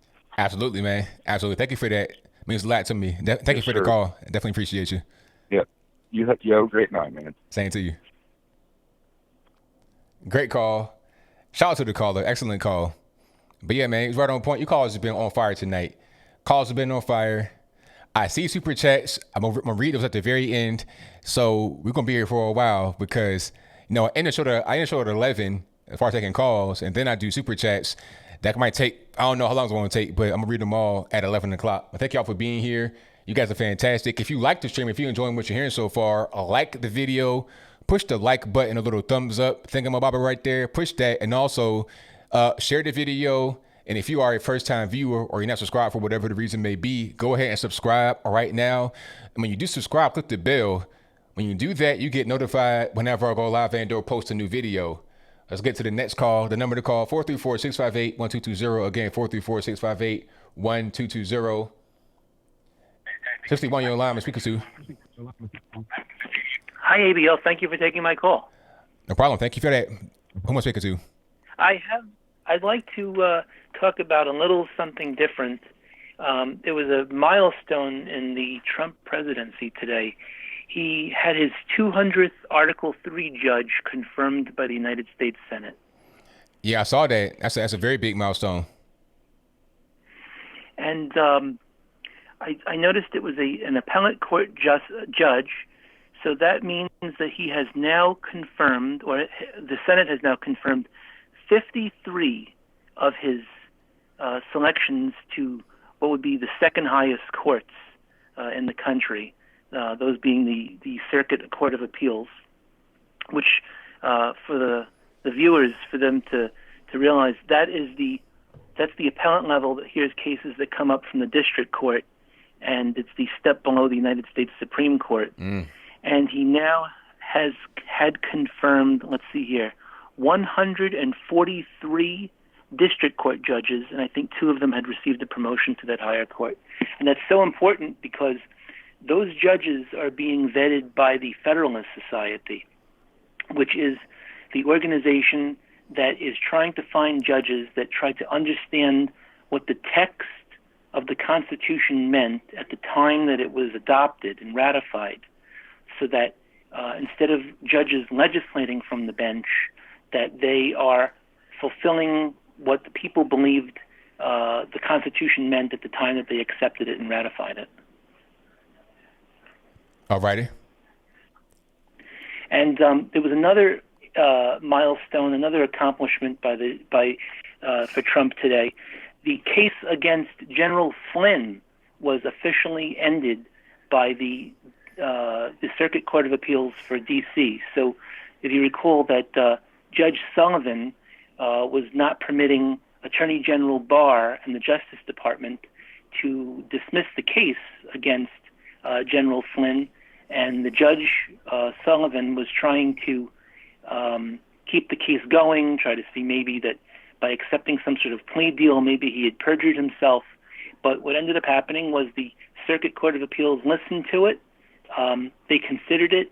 It looked, based on what we heard a couple weeks ago, like they were going to let the case keep going. And today, the surprise decision came down. They ordered Judge Sullivan to dismiss the case. So that's over, and that's a victory for Trump because it was a setup to trip up one of his advisors at the beginning of the administration by the deep state. Yeah, I saw that. That's an excellent victory. And I'm glad that's happening because people, they're kind of getting demoralized a little bit sometimes with what Trump is doing. But it's a lot of things that are happening that don't just revolve around some of the big headline grabbers that are really important for the future of the country. So I'm really glad that's happening. And I'll let you go because I know you have so many calls. But just with regard to that decision by the district court, by the Circuit Court of Appeals, letting or vindicating the Attorney General and General Flynn, there was a 3-panel, 3 judges on a panel that decided that case, or maybe there was more, but two of the people in favor of dismissing the case against Flynn were Donald Trump appointees. So it's very important that Donald Trump win the presidency in 2020. It's very important that the Republicans keep the Senate, and they have to keep the Senate by enough because we know that, for example, the senator from Maine, I think Susan Collins, she's a flake sometimes. We know Mitt Romney's a flake sometimes. We know the lady from Alaska sometimes flakes out. So it's important to have as many senators as possible. It's important for people to vote down ballot on that, and hopefully, Trump will win more cases in these courts. But thank you for taking my call, ABL. I appreciate it. I think you have a great show. Thank you for the call, man. Definitely appreciate you. Good night. All right, shout out to the caller. Great call. And thank y'all again for being here. If you like what you're hearing so far, give me a thumbs up. Let's get to the next call. 870, you're on the line. Who am I speaking to? Hey, this is Drew. All righty, man. What's going on? I'm a Southerner and don't see a problem with the Confederate flag. I understand that it's going to disappear. Been aware of that for a while. But I run a retail store. I sell Confederate flags. I see people come in to purchase them. I see people wearing the T-shirts, wearing the belt buckles, all that. They're not racist. In the real world down here on the street, I'm telling you, many of these people have mixed race relatives, children with them, black and mixed race adopted, children with them. I mean, it's a Southern pride thing, always has been. I'm from Arkansas and, at one point had an American or a Confederate flag license plate on the front of my car. And, the town that I'm from is about 50-50 black, white, and it's just like, it's a Southern thing. It's not about race. And I, the other day, was shocked to read the history and realize that the abolishment of slavery was so important to the Confederacy, the Confederate Army, you know. But I don't know. Did the soldiers even know that back then, or were they fighting for slavery, or were they just fighting because they were Southerners and didn't want to be controlled by the North? Because down here in the real world, I'm telling you, these people are just Southern people that want to fly a Confederate flag to show that they're Southern, and they are not racist and don't intend it to be racist. The local school's mascot is the Rebel, and they fly a Confederate flag, and it's currently under petition and protest. Yeah, you know, the thing is, people just, I don't know. I don't understand. They don't understand what's really going on. They don't look at real people. They kind of just look at things from a different kind of point of view. They don't really go to these places where people fly the Confederate flag and talk to anybody and see if they got a problem with it. You know, any black folks or whatever. I never really cared about the Confederate. It wasn't no real big deal to me. I would see it. It was like, okay, that's fine. It's no big deal. It's not like it's gonna attack me at night. It's no big deal to me. But people, they don't really see it that way, unfortunately. And then as far as, you know, who was fighting for what, I mean, as far as I know, you had conscription back then. It's not like what's going on today where you just sign up and say, hey, I want to go fight in the war. You don't have a choice. You're conscripted. Yeah. So you're going to fight. Get out there with the gun. You're 18 years old. Take this gun, go out there and fight. That's pretty much how it was. It wasn't like a choice. Yeah, really. I explained that. I didn't know the term that you just used, but I explained to my wife, I said, the people that were fighting in the war, to my understanding, were just poor and had no rights and didn't have a choice. They weren't going out, you know, doing the rebel yell, let's go, you know, fight and kill. They were just poor and had no choice. And they weren't slave owners. They weren't, you know, anything to do with slavery, to my understanding. And I'm, you know, 40 years old and from Arkansas, and you know, I'm from a Delta town near Memphis, Tennessee. And, you know, you see as many lifted redneck trucks as you do Cadillacs with 22s on them, and everybody gets along. Everybody really does get along.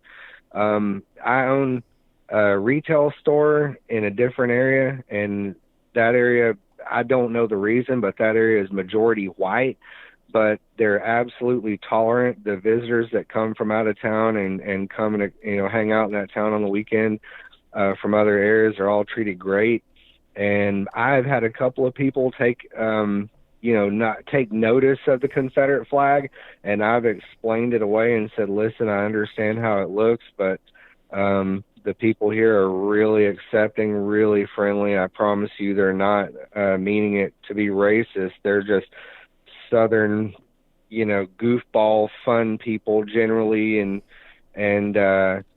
you know, we're going to be back at the store this weekend selling, you know, Confederate flags like crazy. And I mean, no offense, I put the Confederate flags and the rainbow flags and the Trump 2020 flags all side by side, just like we ought to be here in America.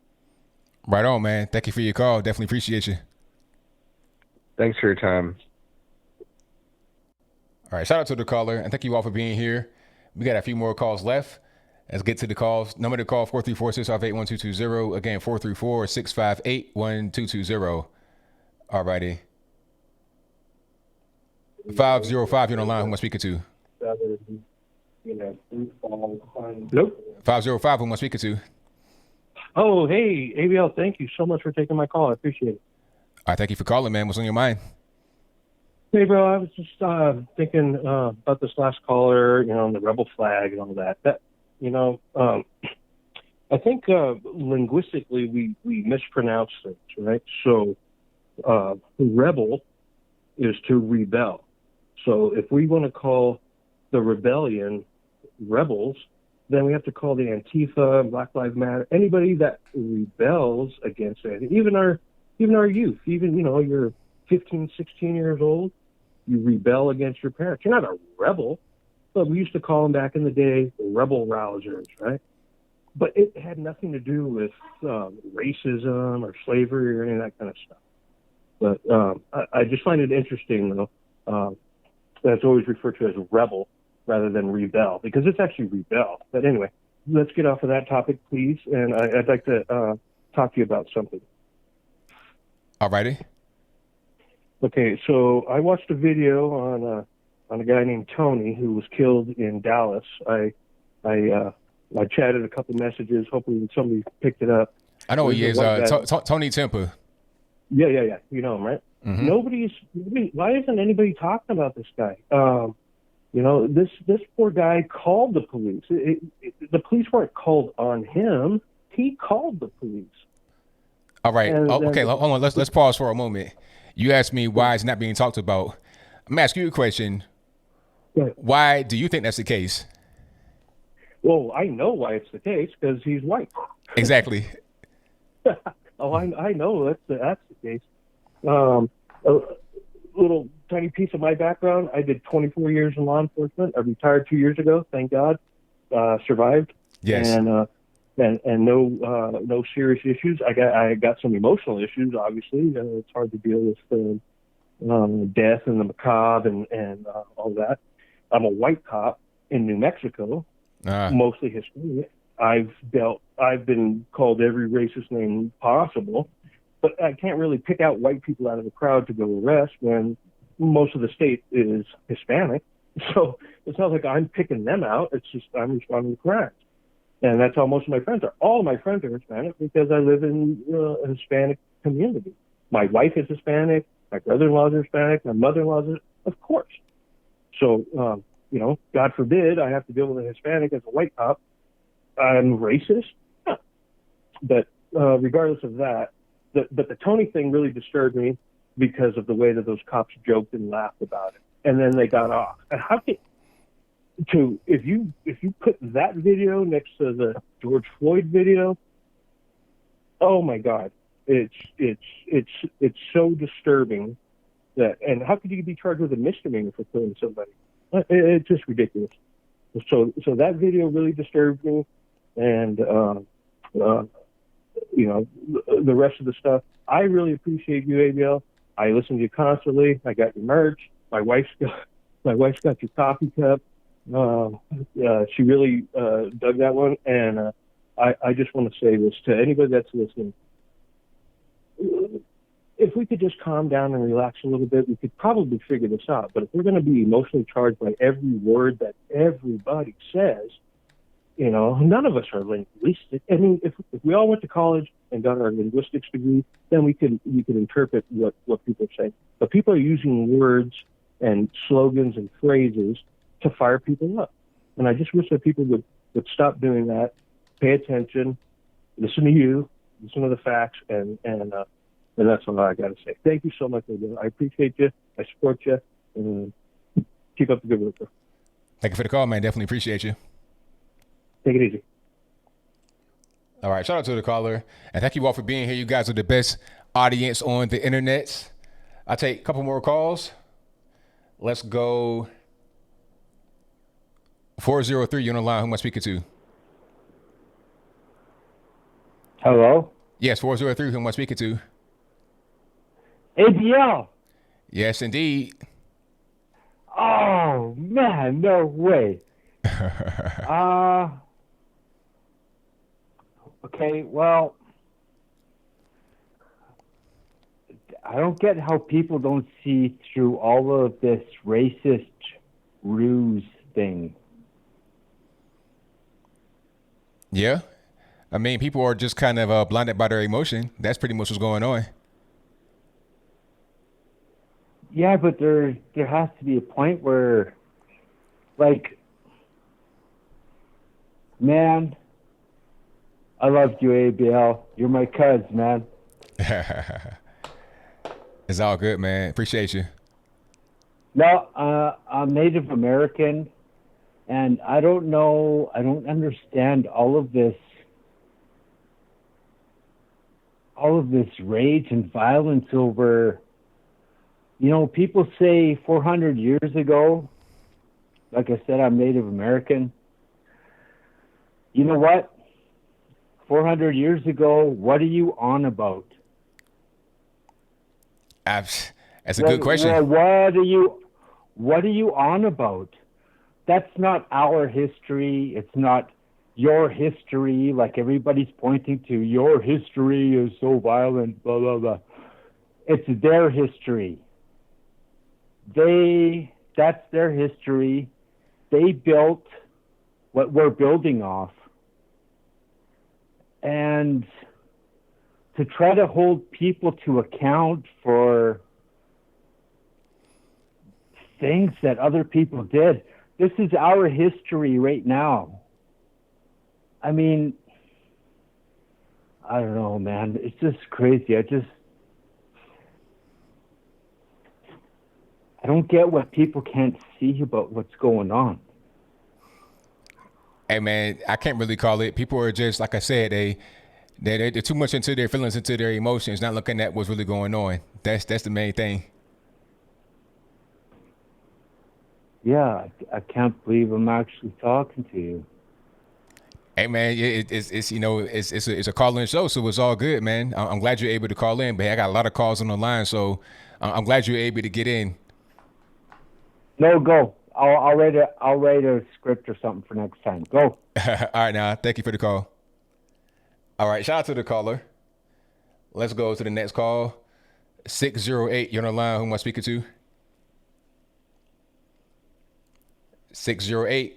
Okay, don't get cold feet, 608. Let's go ahead and get to the next call. 214, you're on the line. Who am I speaking to? Hey, LBL, what's up, man? This is Reed, bro. All right, man, what's going on? Not much, man. I was going to ask you, man, do you think Donald Trump should fire FBI Director Christopher Wray? I'm not really sure.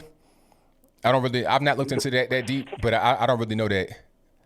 Bro, the reason why I say that is because when you listen to this clown, man, it's just like, this is one of those John Bolton, what was Trump's prior chief of staff who quit? I forget his name. I know you're talking and about. I was talking mess about him, and then General Mathis.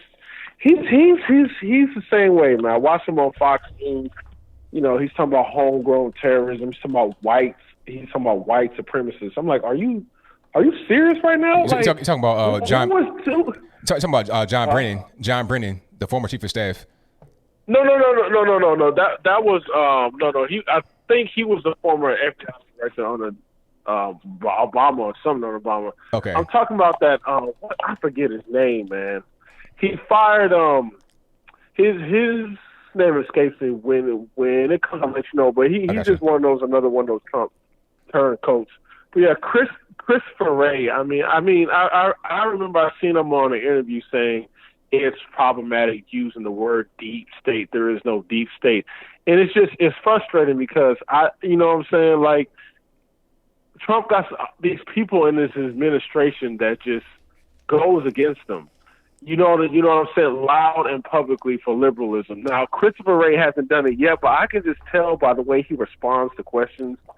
And he's talking about white supremacist groups or something the FBI is watching. I'm like, man, are you stupid, man? Like, it's like it's white supremacist groups that's burning down cities and tearing down statues. It's white supremacist groups that is attacking people and businesses. Like, it's stuff like that just angers me. It's like you see the elephant in the room, but then you look around at something else. You know what I'm saying? So I think Trump does need to fire Christopher Wray. I think he needs to have a zero tolerance on these people who just doesn't think like him. I mean, I don't think it's 4D chess, because I think what happens is they get fired and then they write books and they make millions. You know, it's the same thing with John Bolton. Like, I was very upset when I heard Trump put John Bolton on his national security staff. I was very upset. It's like, why would you put John Bolton, this warmonger, this liar? Nobody likes him. Nobody trusts him.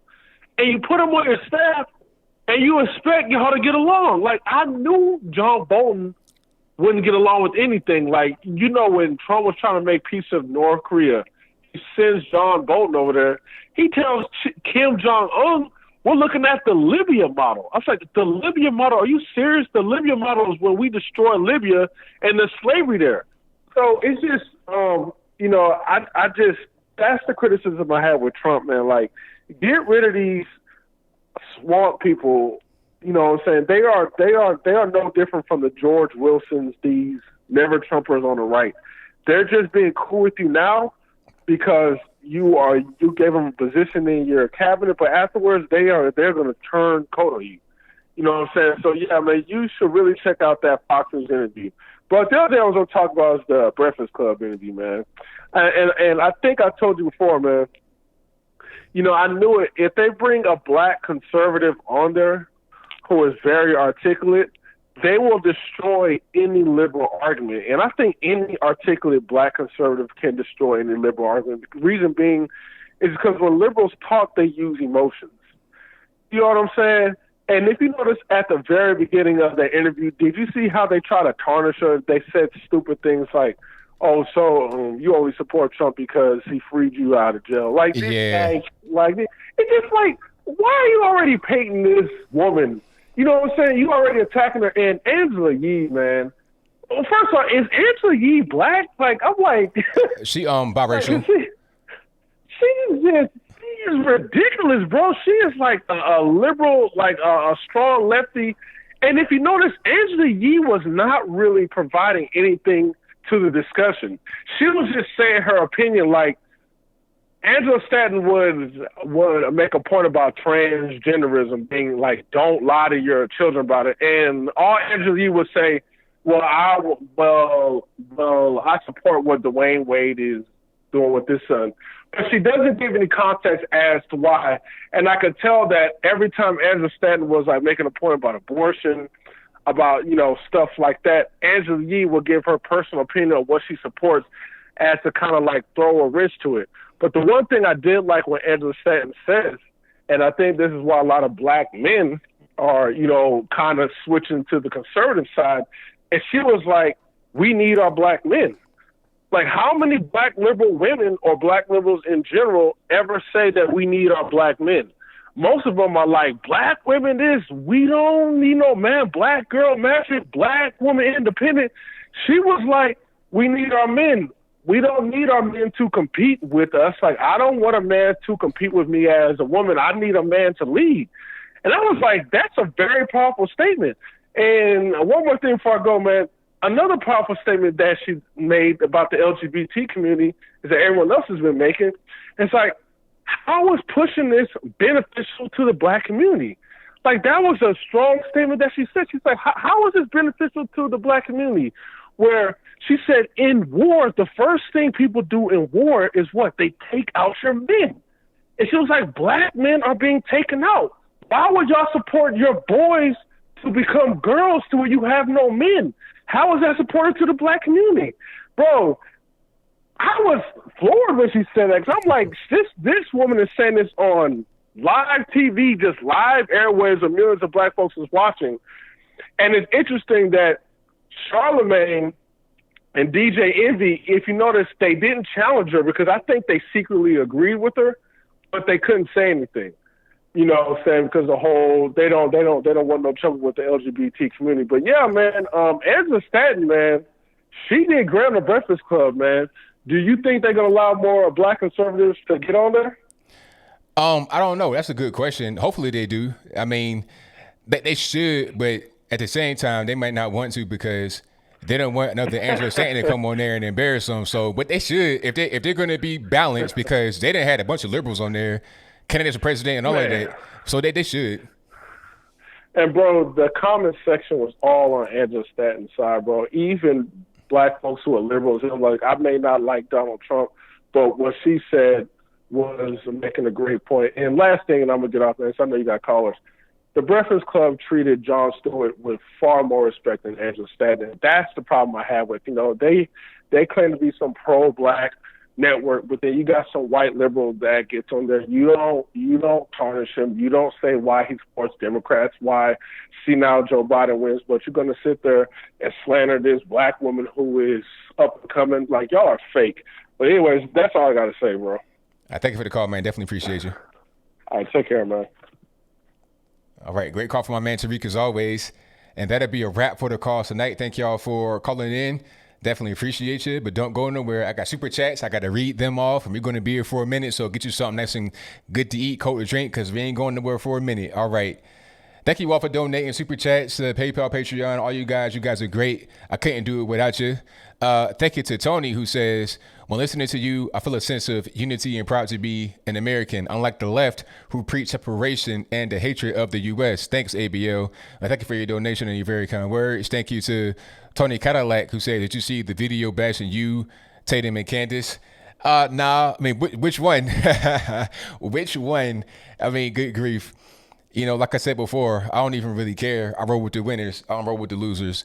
And, you know, when you get a video bashing you, you've made it. Like, people actually care about you. They know who you are. People that make videos like that, nobody cares about them. That's why anybody making a video about them. Thank you to James Carver, who says, how do you keep the party swamp? How did the party swamp occur when, let me just back up and reread. I can't read all of a sudden. How did the party swap occur when Al Gore's dad voted against the Civil Rights Bill and everything passed it and died a Democrat? So did the swap really happen after Al Gore's dad now? There was never a party swap. What happened was some people swapped to the party that had always been the same. There was never a party swap. Marketing changed. Viewpoints from certain people changed on the parties, but the parties have always been the same. You know, here's a little news nugget for you if you didn't know. Before Roe v. Wade, 1973, 80% of abortions that were performed on white women. Fun fact. But after that, it became 50-50, well, not 50-50, but 37.5 black and white, with black women being the overwhelming majority on a per capita basis as far as income, as far as abortion recipients. Okay? So that's kind of what happened. People changed. The parties didn't change. Thank you to Keith Jackson, who says, why aren't gang flags protested against when they show more disrespect and violence towards one another? Very good question. Very good question. The blood rag, the Crip rag, all of that's no real big deal, right? But the Confederate flag, that's somehow a problem. Thank you to J. Lee Harris for the bravo emoji. Thank you to Mr. Annie Ant, who says, Bubba's crewman found the noose, not Bubba. Yeah, that's what I was saying in the video. It wasn't him that found it. It was his man. But if it's me that is being presented with the information about a noose being found, I'm like, all right, let's pause for a minute, do an investigation, and see what's really going on before we go public with this, because I don't want to jump out the window and be wrong and get embarrassed and embarrass the whole company. But it didn't do that. NASCAR and Bubba Wallace. Thank you to Steve Cutts, who says, brothers and sisters, share it to social media with the fist. Thank you for that. Thank you to Boogaloo, who says, I can't believe they defaced a 54th Regiment monument in Boston. Absolute insanity. Like I was saying, they don't know anything about these monuments. All they know is that it's old, and that's it. Thank you to Morgan23, who says, well, duly noted, ABL. I didn't know that about him. Good to know. And by the way, I wasn't disappointed with you. I was with Ramsey Paul, talking about the yellow tooth moron. Anyway, we're not watching him anymore. Well, there you go. Thank you for that. Definitely appreciate you. Thank you to Leo Mazzina for the Superman emoji. Definitely appreciate you for that. Thank you to Jedi. Was that 2 billion for the donation? Thank you to Christine Bida, who says, love your channel. Thank you for all you do. Thank you for your very kind words and your donation. Thank you to Matthew Smith. Thank you to Jedi 2 million, who says, love your work. ABL, keep at it. Will do. Thank you to Sparky, who says, moms from Central Alabama, blacks and whites have treated one another with dignity and respect there for decades now. They put racism behind them all day long. 100%. Like in the South, it's not this big racist place. It's not like that. Like I said before, I was born in West Virginia. It's all good, blacks and whites. When some guys try to break into my grandma's house, they were like right on the porch trying to break into my grandma's house when she was there. The neighbors across the street, white neighbors, open their blinds real wide so they can see them. So it's like, nah, we're not going to do that here. You know, so it's not this whole big racist thing. It's just not like that. Everybody's in the same boat. We don't got time to be racist. Thank you to Yardley Moist, who says, ABL, get that smile out of your face. You was right, though. Hashtag Juicy Smouye. Thank you for that. Definitely appreciate you. Thank you to Sparky, who says, NASCAR and Bubba Wallace conspired together for the hoax. They should be fined and in prison for fraud and wasting FBI's time and manpower. I'm right there with you, boss. I mean, you're talking about 15 FBI agents that came down to Talladega to investigate the so-called noose. Really nothing but a garage door pull. Ridiculous. Thank you to Matthew Smith, who says, ABL, I'll give you $2 to shut that guy up. Probably talking about Ivan. Thank you to David McFarland, who says, ask him why people steal phones and commit murder. Thank you to Lee Vet 93, who says, tell him the truth, ABL, great show. Thank you for that. Thank you to Jamie Y, who says, well said, Carla, Marxist versus Republic.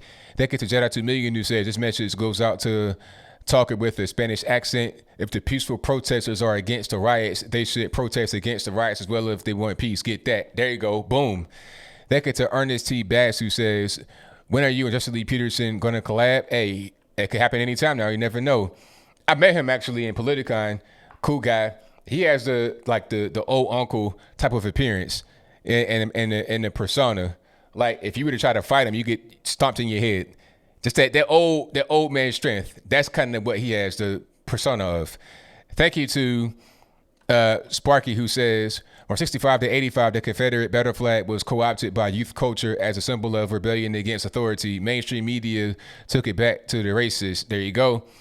Thank you to James Carver, who says, MLK routinely said that anyone, including his brother, who acted in any violent manner deserved to be arrested, and MLK did not bail out his own brother, Alveda King's dad, because any violence deservedly becomes the story. Exactly. Thank you for that. Shout out to Spencer Christopher, who says, stay strong, buddy, will do. Thank you to Wise MD for your donation. Coming from Mexico. Thank you to Prepper Chris 1 for becoming an ABL supporter. Thank you to Silent Rage, who says, Bubba didn't realize it was just a garage door opener. Thank you to Troll Chartist. I know I butchered that, and I'm sorry, who says, John NY, my wife and I really enjoy your videos podcast. I'm a NYC employee. I'm a New York City employee. We have been basically put under a gag order not to speak out against anything going on in the country or we face termination. Terrible. Thank you to Jedi 2 Million, who says, this message goes to call it with Spanish accent. Why aren't the peaceful protesters protesting the riots? And what's the problem with ABL making money? Would you want to also make money if you had a podcast show? Exactly. Thank you to Double O Tyrone for the donation with the sunglass emoji. Thank you to Charlotte Cannon for the emoji with the rocket riding emoji. Thank you to Gina Mo, who says, great job, ABL. I'm not convinced that the upper echelon has any concern over black lives. It's actually pretty scary in terms of black officers killed. Exactly. They don't care about black lives. Like I said, they want to defund the police. All it's going to do is just make the black on black murder rate skyrocket exponentially. You're going to have more black death. That's already been happening in Chicago, New York, Los Angeles, Philadelphia, Dallas, Houston, etc. They don't really care about that. They only worry about the narrative of we attacked the police, we did well, pat on the back, I'm helping, that type of thing. Thank you to Sparky, who says, Dad knew Daddy King. He was a Republican and carried himself with dignity. He was inspired by a Protestant convention in 34 in Dresden, Germany, so he changed his name and his son's name to Martin Luther. Thank you for that. Thank you to Silent Rage, who says, they pushed his car around the track for a garage door opener. Exactly.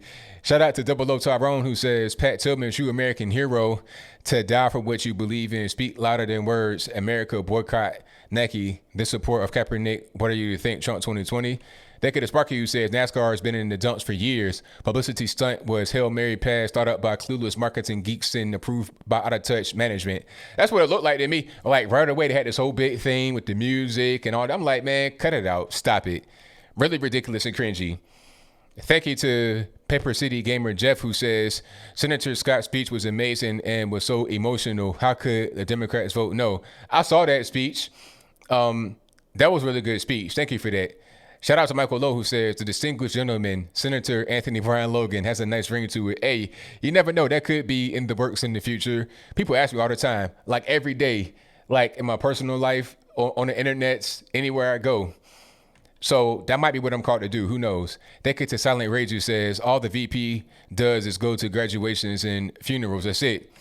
Thank you to, there you go. Thank you for that. Thank you to Crush Groovin. But what the guy was talking about, it won't be Biden actually being the president, he'll mess around and pass away, and then the VP will become the president. That might be what they do. Thank you to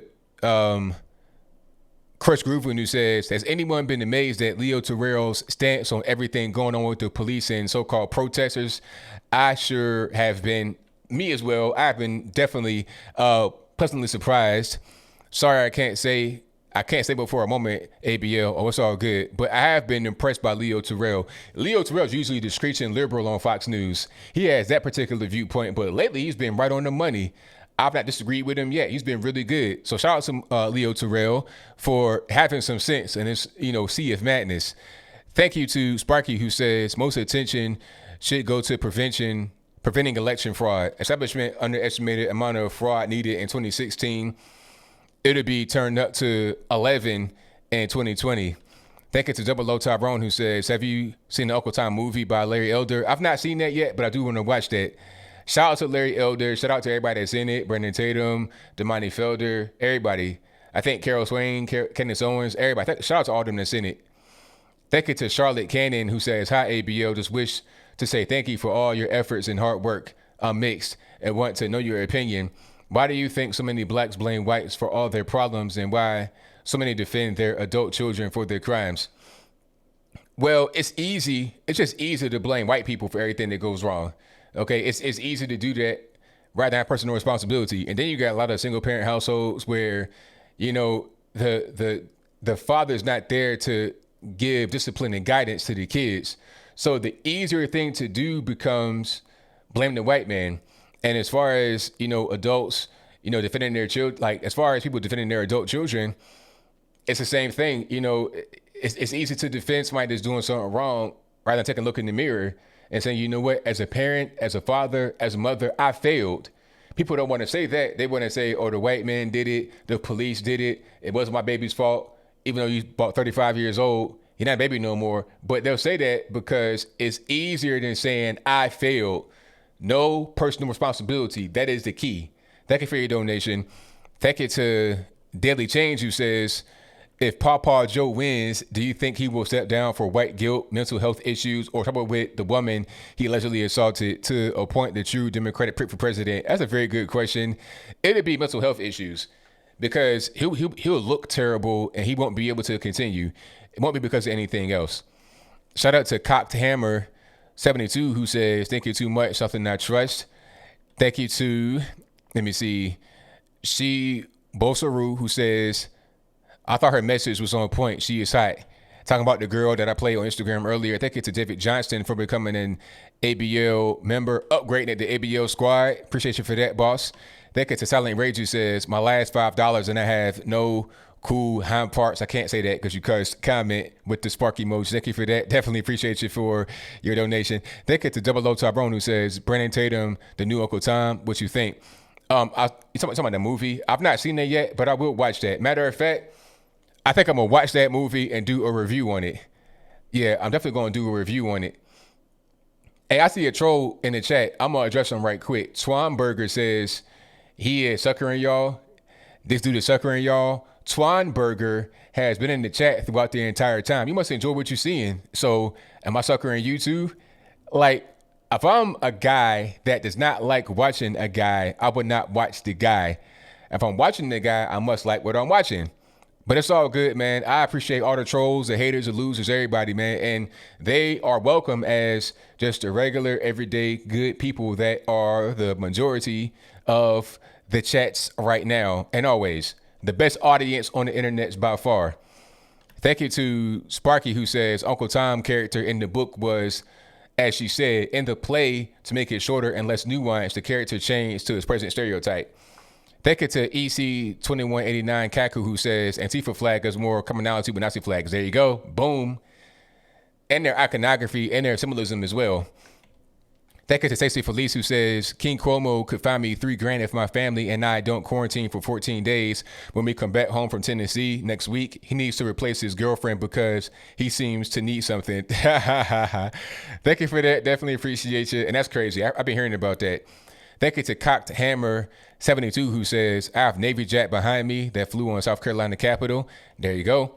Thank you to Sparky, who says, Spike Lee said he hated the Oscars. The Oscars. The Stars and Bars, but it's not the Confederate battle flag, which is a controversial one. Stars and Bars looks nothing like it. Mainstream media often makes that mistake. With Spike trolling, they don't really know what they're actually mad at. They just hear certain things that they should be mad at and opine on that.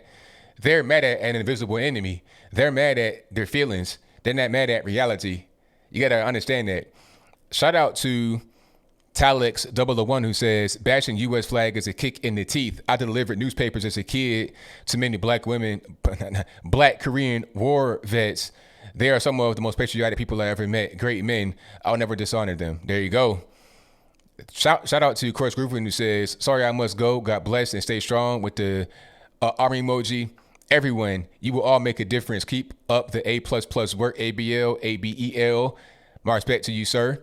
Thank you to Sparky, who says millennials aren't college educated, they're college indoctrinated. To add insult to injury, they went into long-term debt for it. Exactly. You took out a whole people have mortgage payments on their, they got a whole mortgage on their back for a degree in underwater lesbian basket weaving.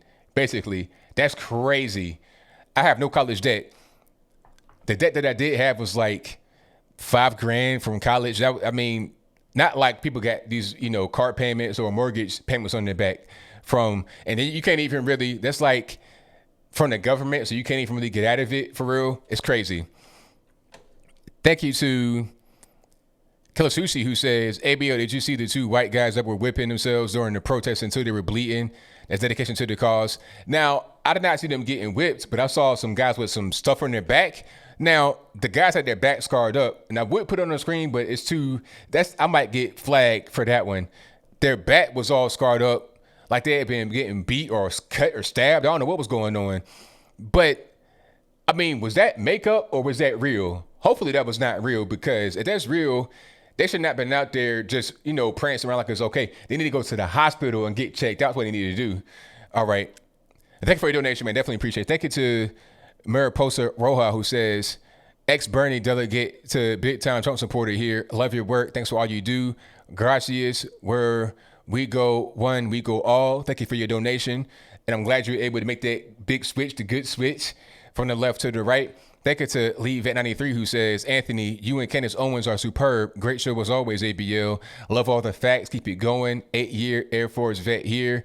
Thank you for the call. Thank you for the call. Thank you for the donation and what you do. Definitely appreciate you. Thank you to Sparky, who says, a rebel is someone who rebels. A noun and a verb. There you go. Thank you to Dan C, who says, as a conservative, I lost it. Hold on, let me go back. All right, let's go to Dan C.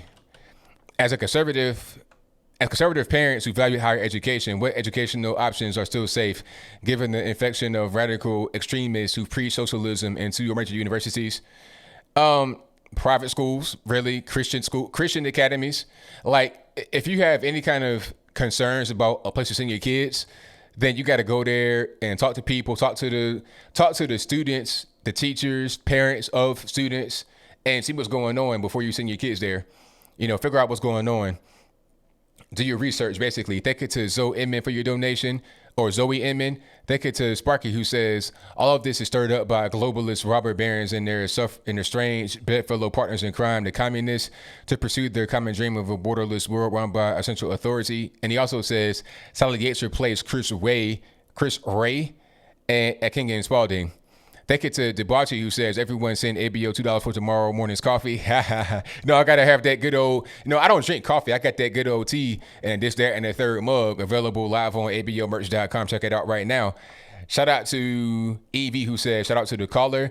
Thank you to Robert Halden with a thumbs up emoji. Thank you to Mr. Wright, who says, Angela Yee should hashtag fake news herself after the interview. Wow. I didn't say it. You did. Thank you for your donation. Thank you to Jane Gallardo for your donation. Thank you to Renee Donaldson for becoming an ABL supporter. Thank you to Sparky, who says, once government puts race in laws, codes, regulation, race goes from a preference like brunette or blonde to hardcore racism within 2 generations. There you go. Thank you to Felicia McKee, who says, keep it up. Love you for what you do. Thank you for your very kind words. Thank you to Despicable Nick, who says, hey, ABL, I'm sorry, in a conservative club with some black conservatives in a very liberal school in Tukwila, Washington. How should I go about it? I I don't know. Like you, high school, college, what's going on? I say just start it. Just start it. You know, you guys can just, if your friends already, just talk, just have conversations and talk. And set goals for yourself and just do it. You know, don't think too much on it. Just go ahead and do it. You already know each other. You guys are friends. Go ahead. And when you start, if you want to add anybody new, make sure you vet them first. You know, make sure you know what's going on so you don't get any infiltrators to break it up. But yeah, just start it, man. Just do it. Thank you to Renee Donaldson who says, becoming a member of the ABL squad, upgrading to the ABL squad. Thank you to New Wave Boston No for the donation. Thank you to Sparky who says, millennials taught America is root of evil. Exactly. Thank you to Unpopular Opinion who says, what do you think of former ESPN reporter Jamel Hill? She's similar to Sharpton, never satisfied with something that doesn't fit the race narrative. Well, her whole shtick at this point, her whole career option is being a race hustler. That's what she is right now. That's all that it is. She quit ESPN to become a race hustler, to become a member of the resistance in the media. That's all. Shout out to Charlotte Cannon. I already read that one. Thank you for that. Thank you to Matt H who says, hold on, let me make sure I got my place. Matt H says, get your thoughts on public housing, has roots in racist policies and perpetuate segregation, abolished, easier said than done. Public housing is kind of a tough one. I say that it probably should be abolished. And we should, I don't know. That's a really good question. I'm not sure really how to answer that because a lot of people, if it weren't for that, they'd be homeless. So I don't know what the answer to that is. How do you get rid of public housing? How do you house these people? Where are they going to go? You got to get rid. You got to do things in baby steps. Eliminate the welfare state first, then address public housing. Because if you still got the welfare state going on, you got to have public housing is part of it. You got to get rid of the bigger issue first, and then deal with the smaller issues. Or yeah, it's kind of hard to really just address that without addressing the bigger thing. You know, by little, remove the welfare state and then do public housing. That'll be part of it. Thank you to Bob Allison who says, I'm a manic depressive. Thoughts of suicide go through my mind. Events in the U.S. have escalated those thoughts. I love the U.S., but lately I've been doubting that. You have been a bright spot in my hopes for this country. And thank you for that, man. That means a lot to me because I've dealt with suicide. My granddad committed suicide, so that means a lot. And I'm being serious. Thank you for that, man. And hang on, stay there, man. I really appreciate that. Thank you to Sparky who says, when HRC flies into the convention on her broom to save the day, would it be over the top if she brought along her entourage of flying monkeys? Thank you to Almighty 7154 who says, has anyone paid attention to the states that are trying to get rid of religious exemptions for forced vaccinations for kids within the last couple of days? I've not seen that, but that's an important thing to be paying attention to. Thank you to Team Jesus for saying you are amazing with the emoji. Thank you for that. Thank you to Max Dominguez who says Hillsdale College still has conservative values. And thank you to Team Jesus for becoming an ABL supporter. All right, I got everybody out there.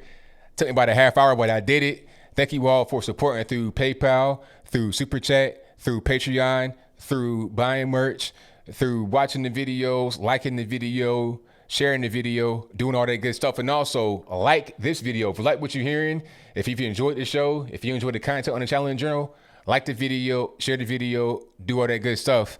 And shout out to the mods. You guys do a good job. The Rapper 10,000, thank you. Zealand Zen, Killer Sushi, Ken Bone, Michelle A, Bill from the Hills, Ansel, Eliza Jean. You guys are fantastic. Thank you for what you're doing. And thank you to Telex001 who says, in a CNN interview with BLM, they said, go get rid of Trump. So painting BLM on the streets is government promoting a party. Should not be happening. Very good point. All right, you guys, that's a wrap for me. I'll be live again on Saturday on this channel. We should be live on Tatum's channel tomorrow. Last week, he was overdoing the Uncle Tom premiere, so he couldn't be here for that.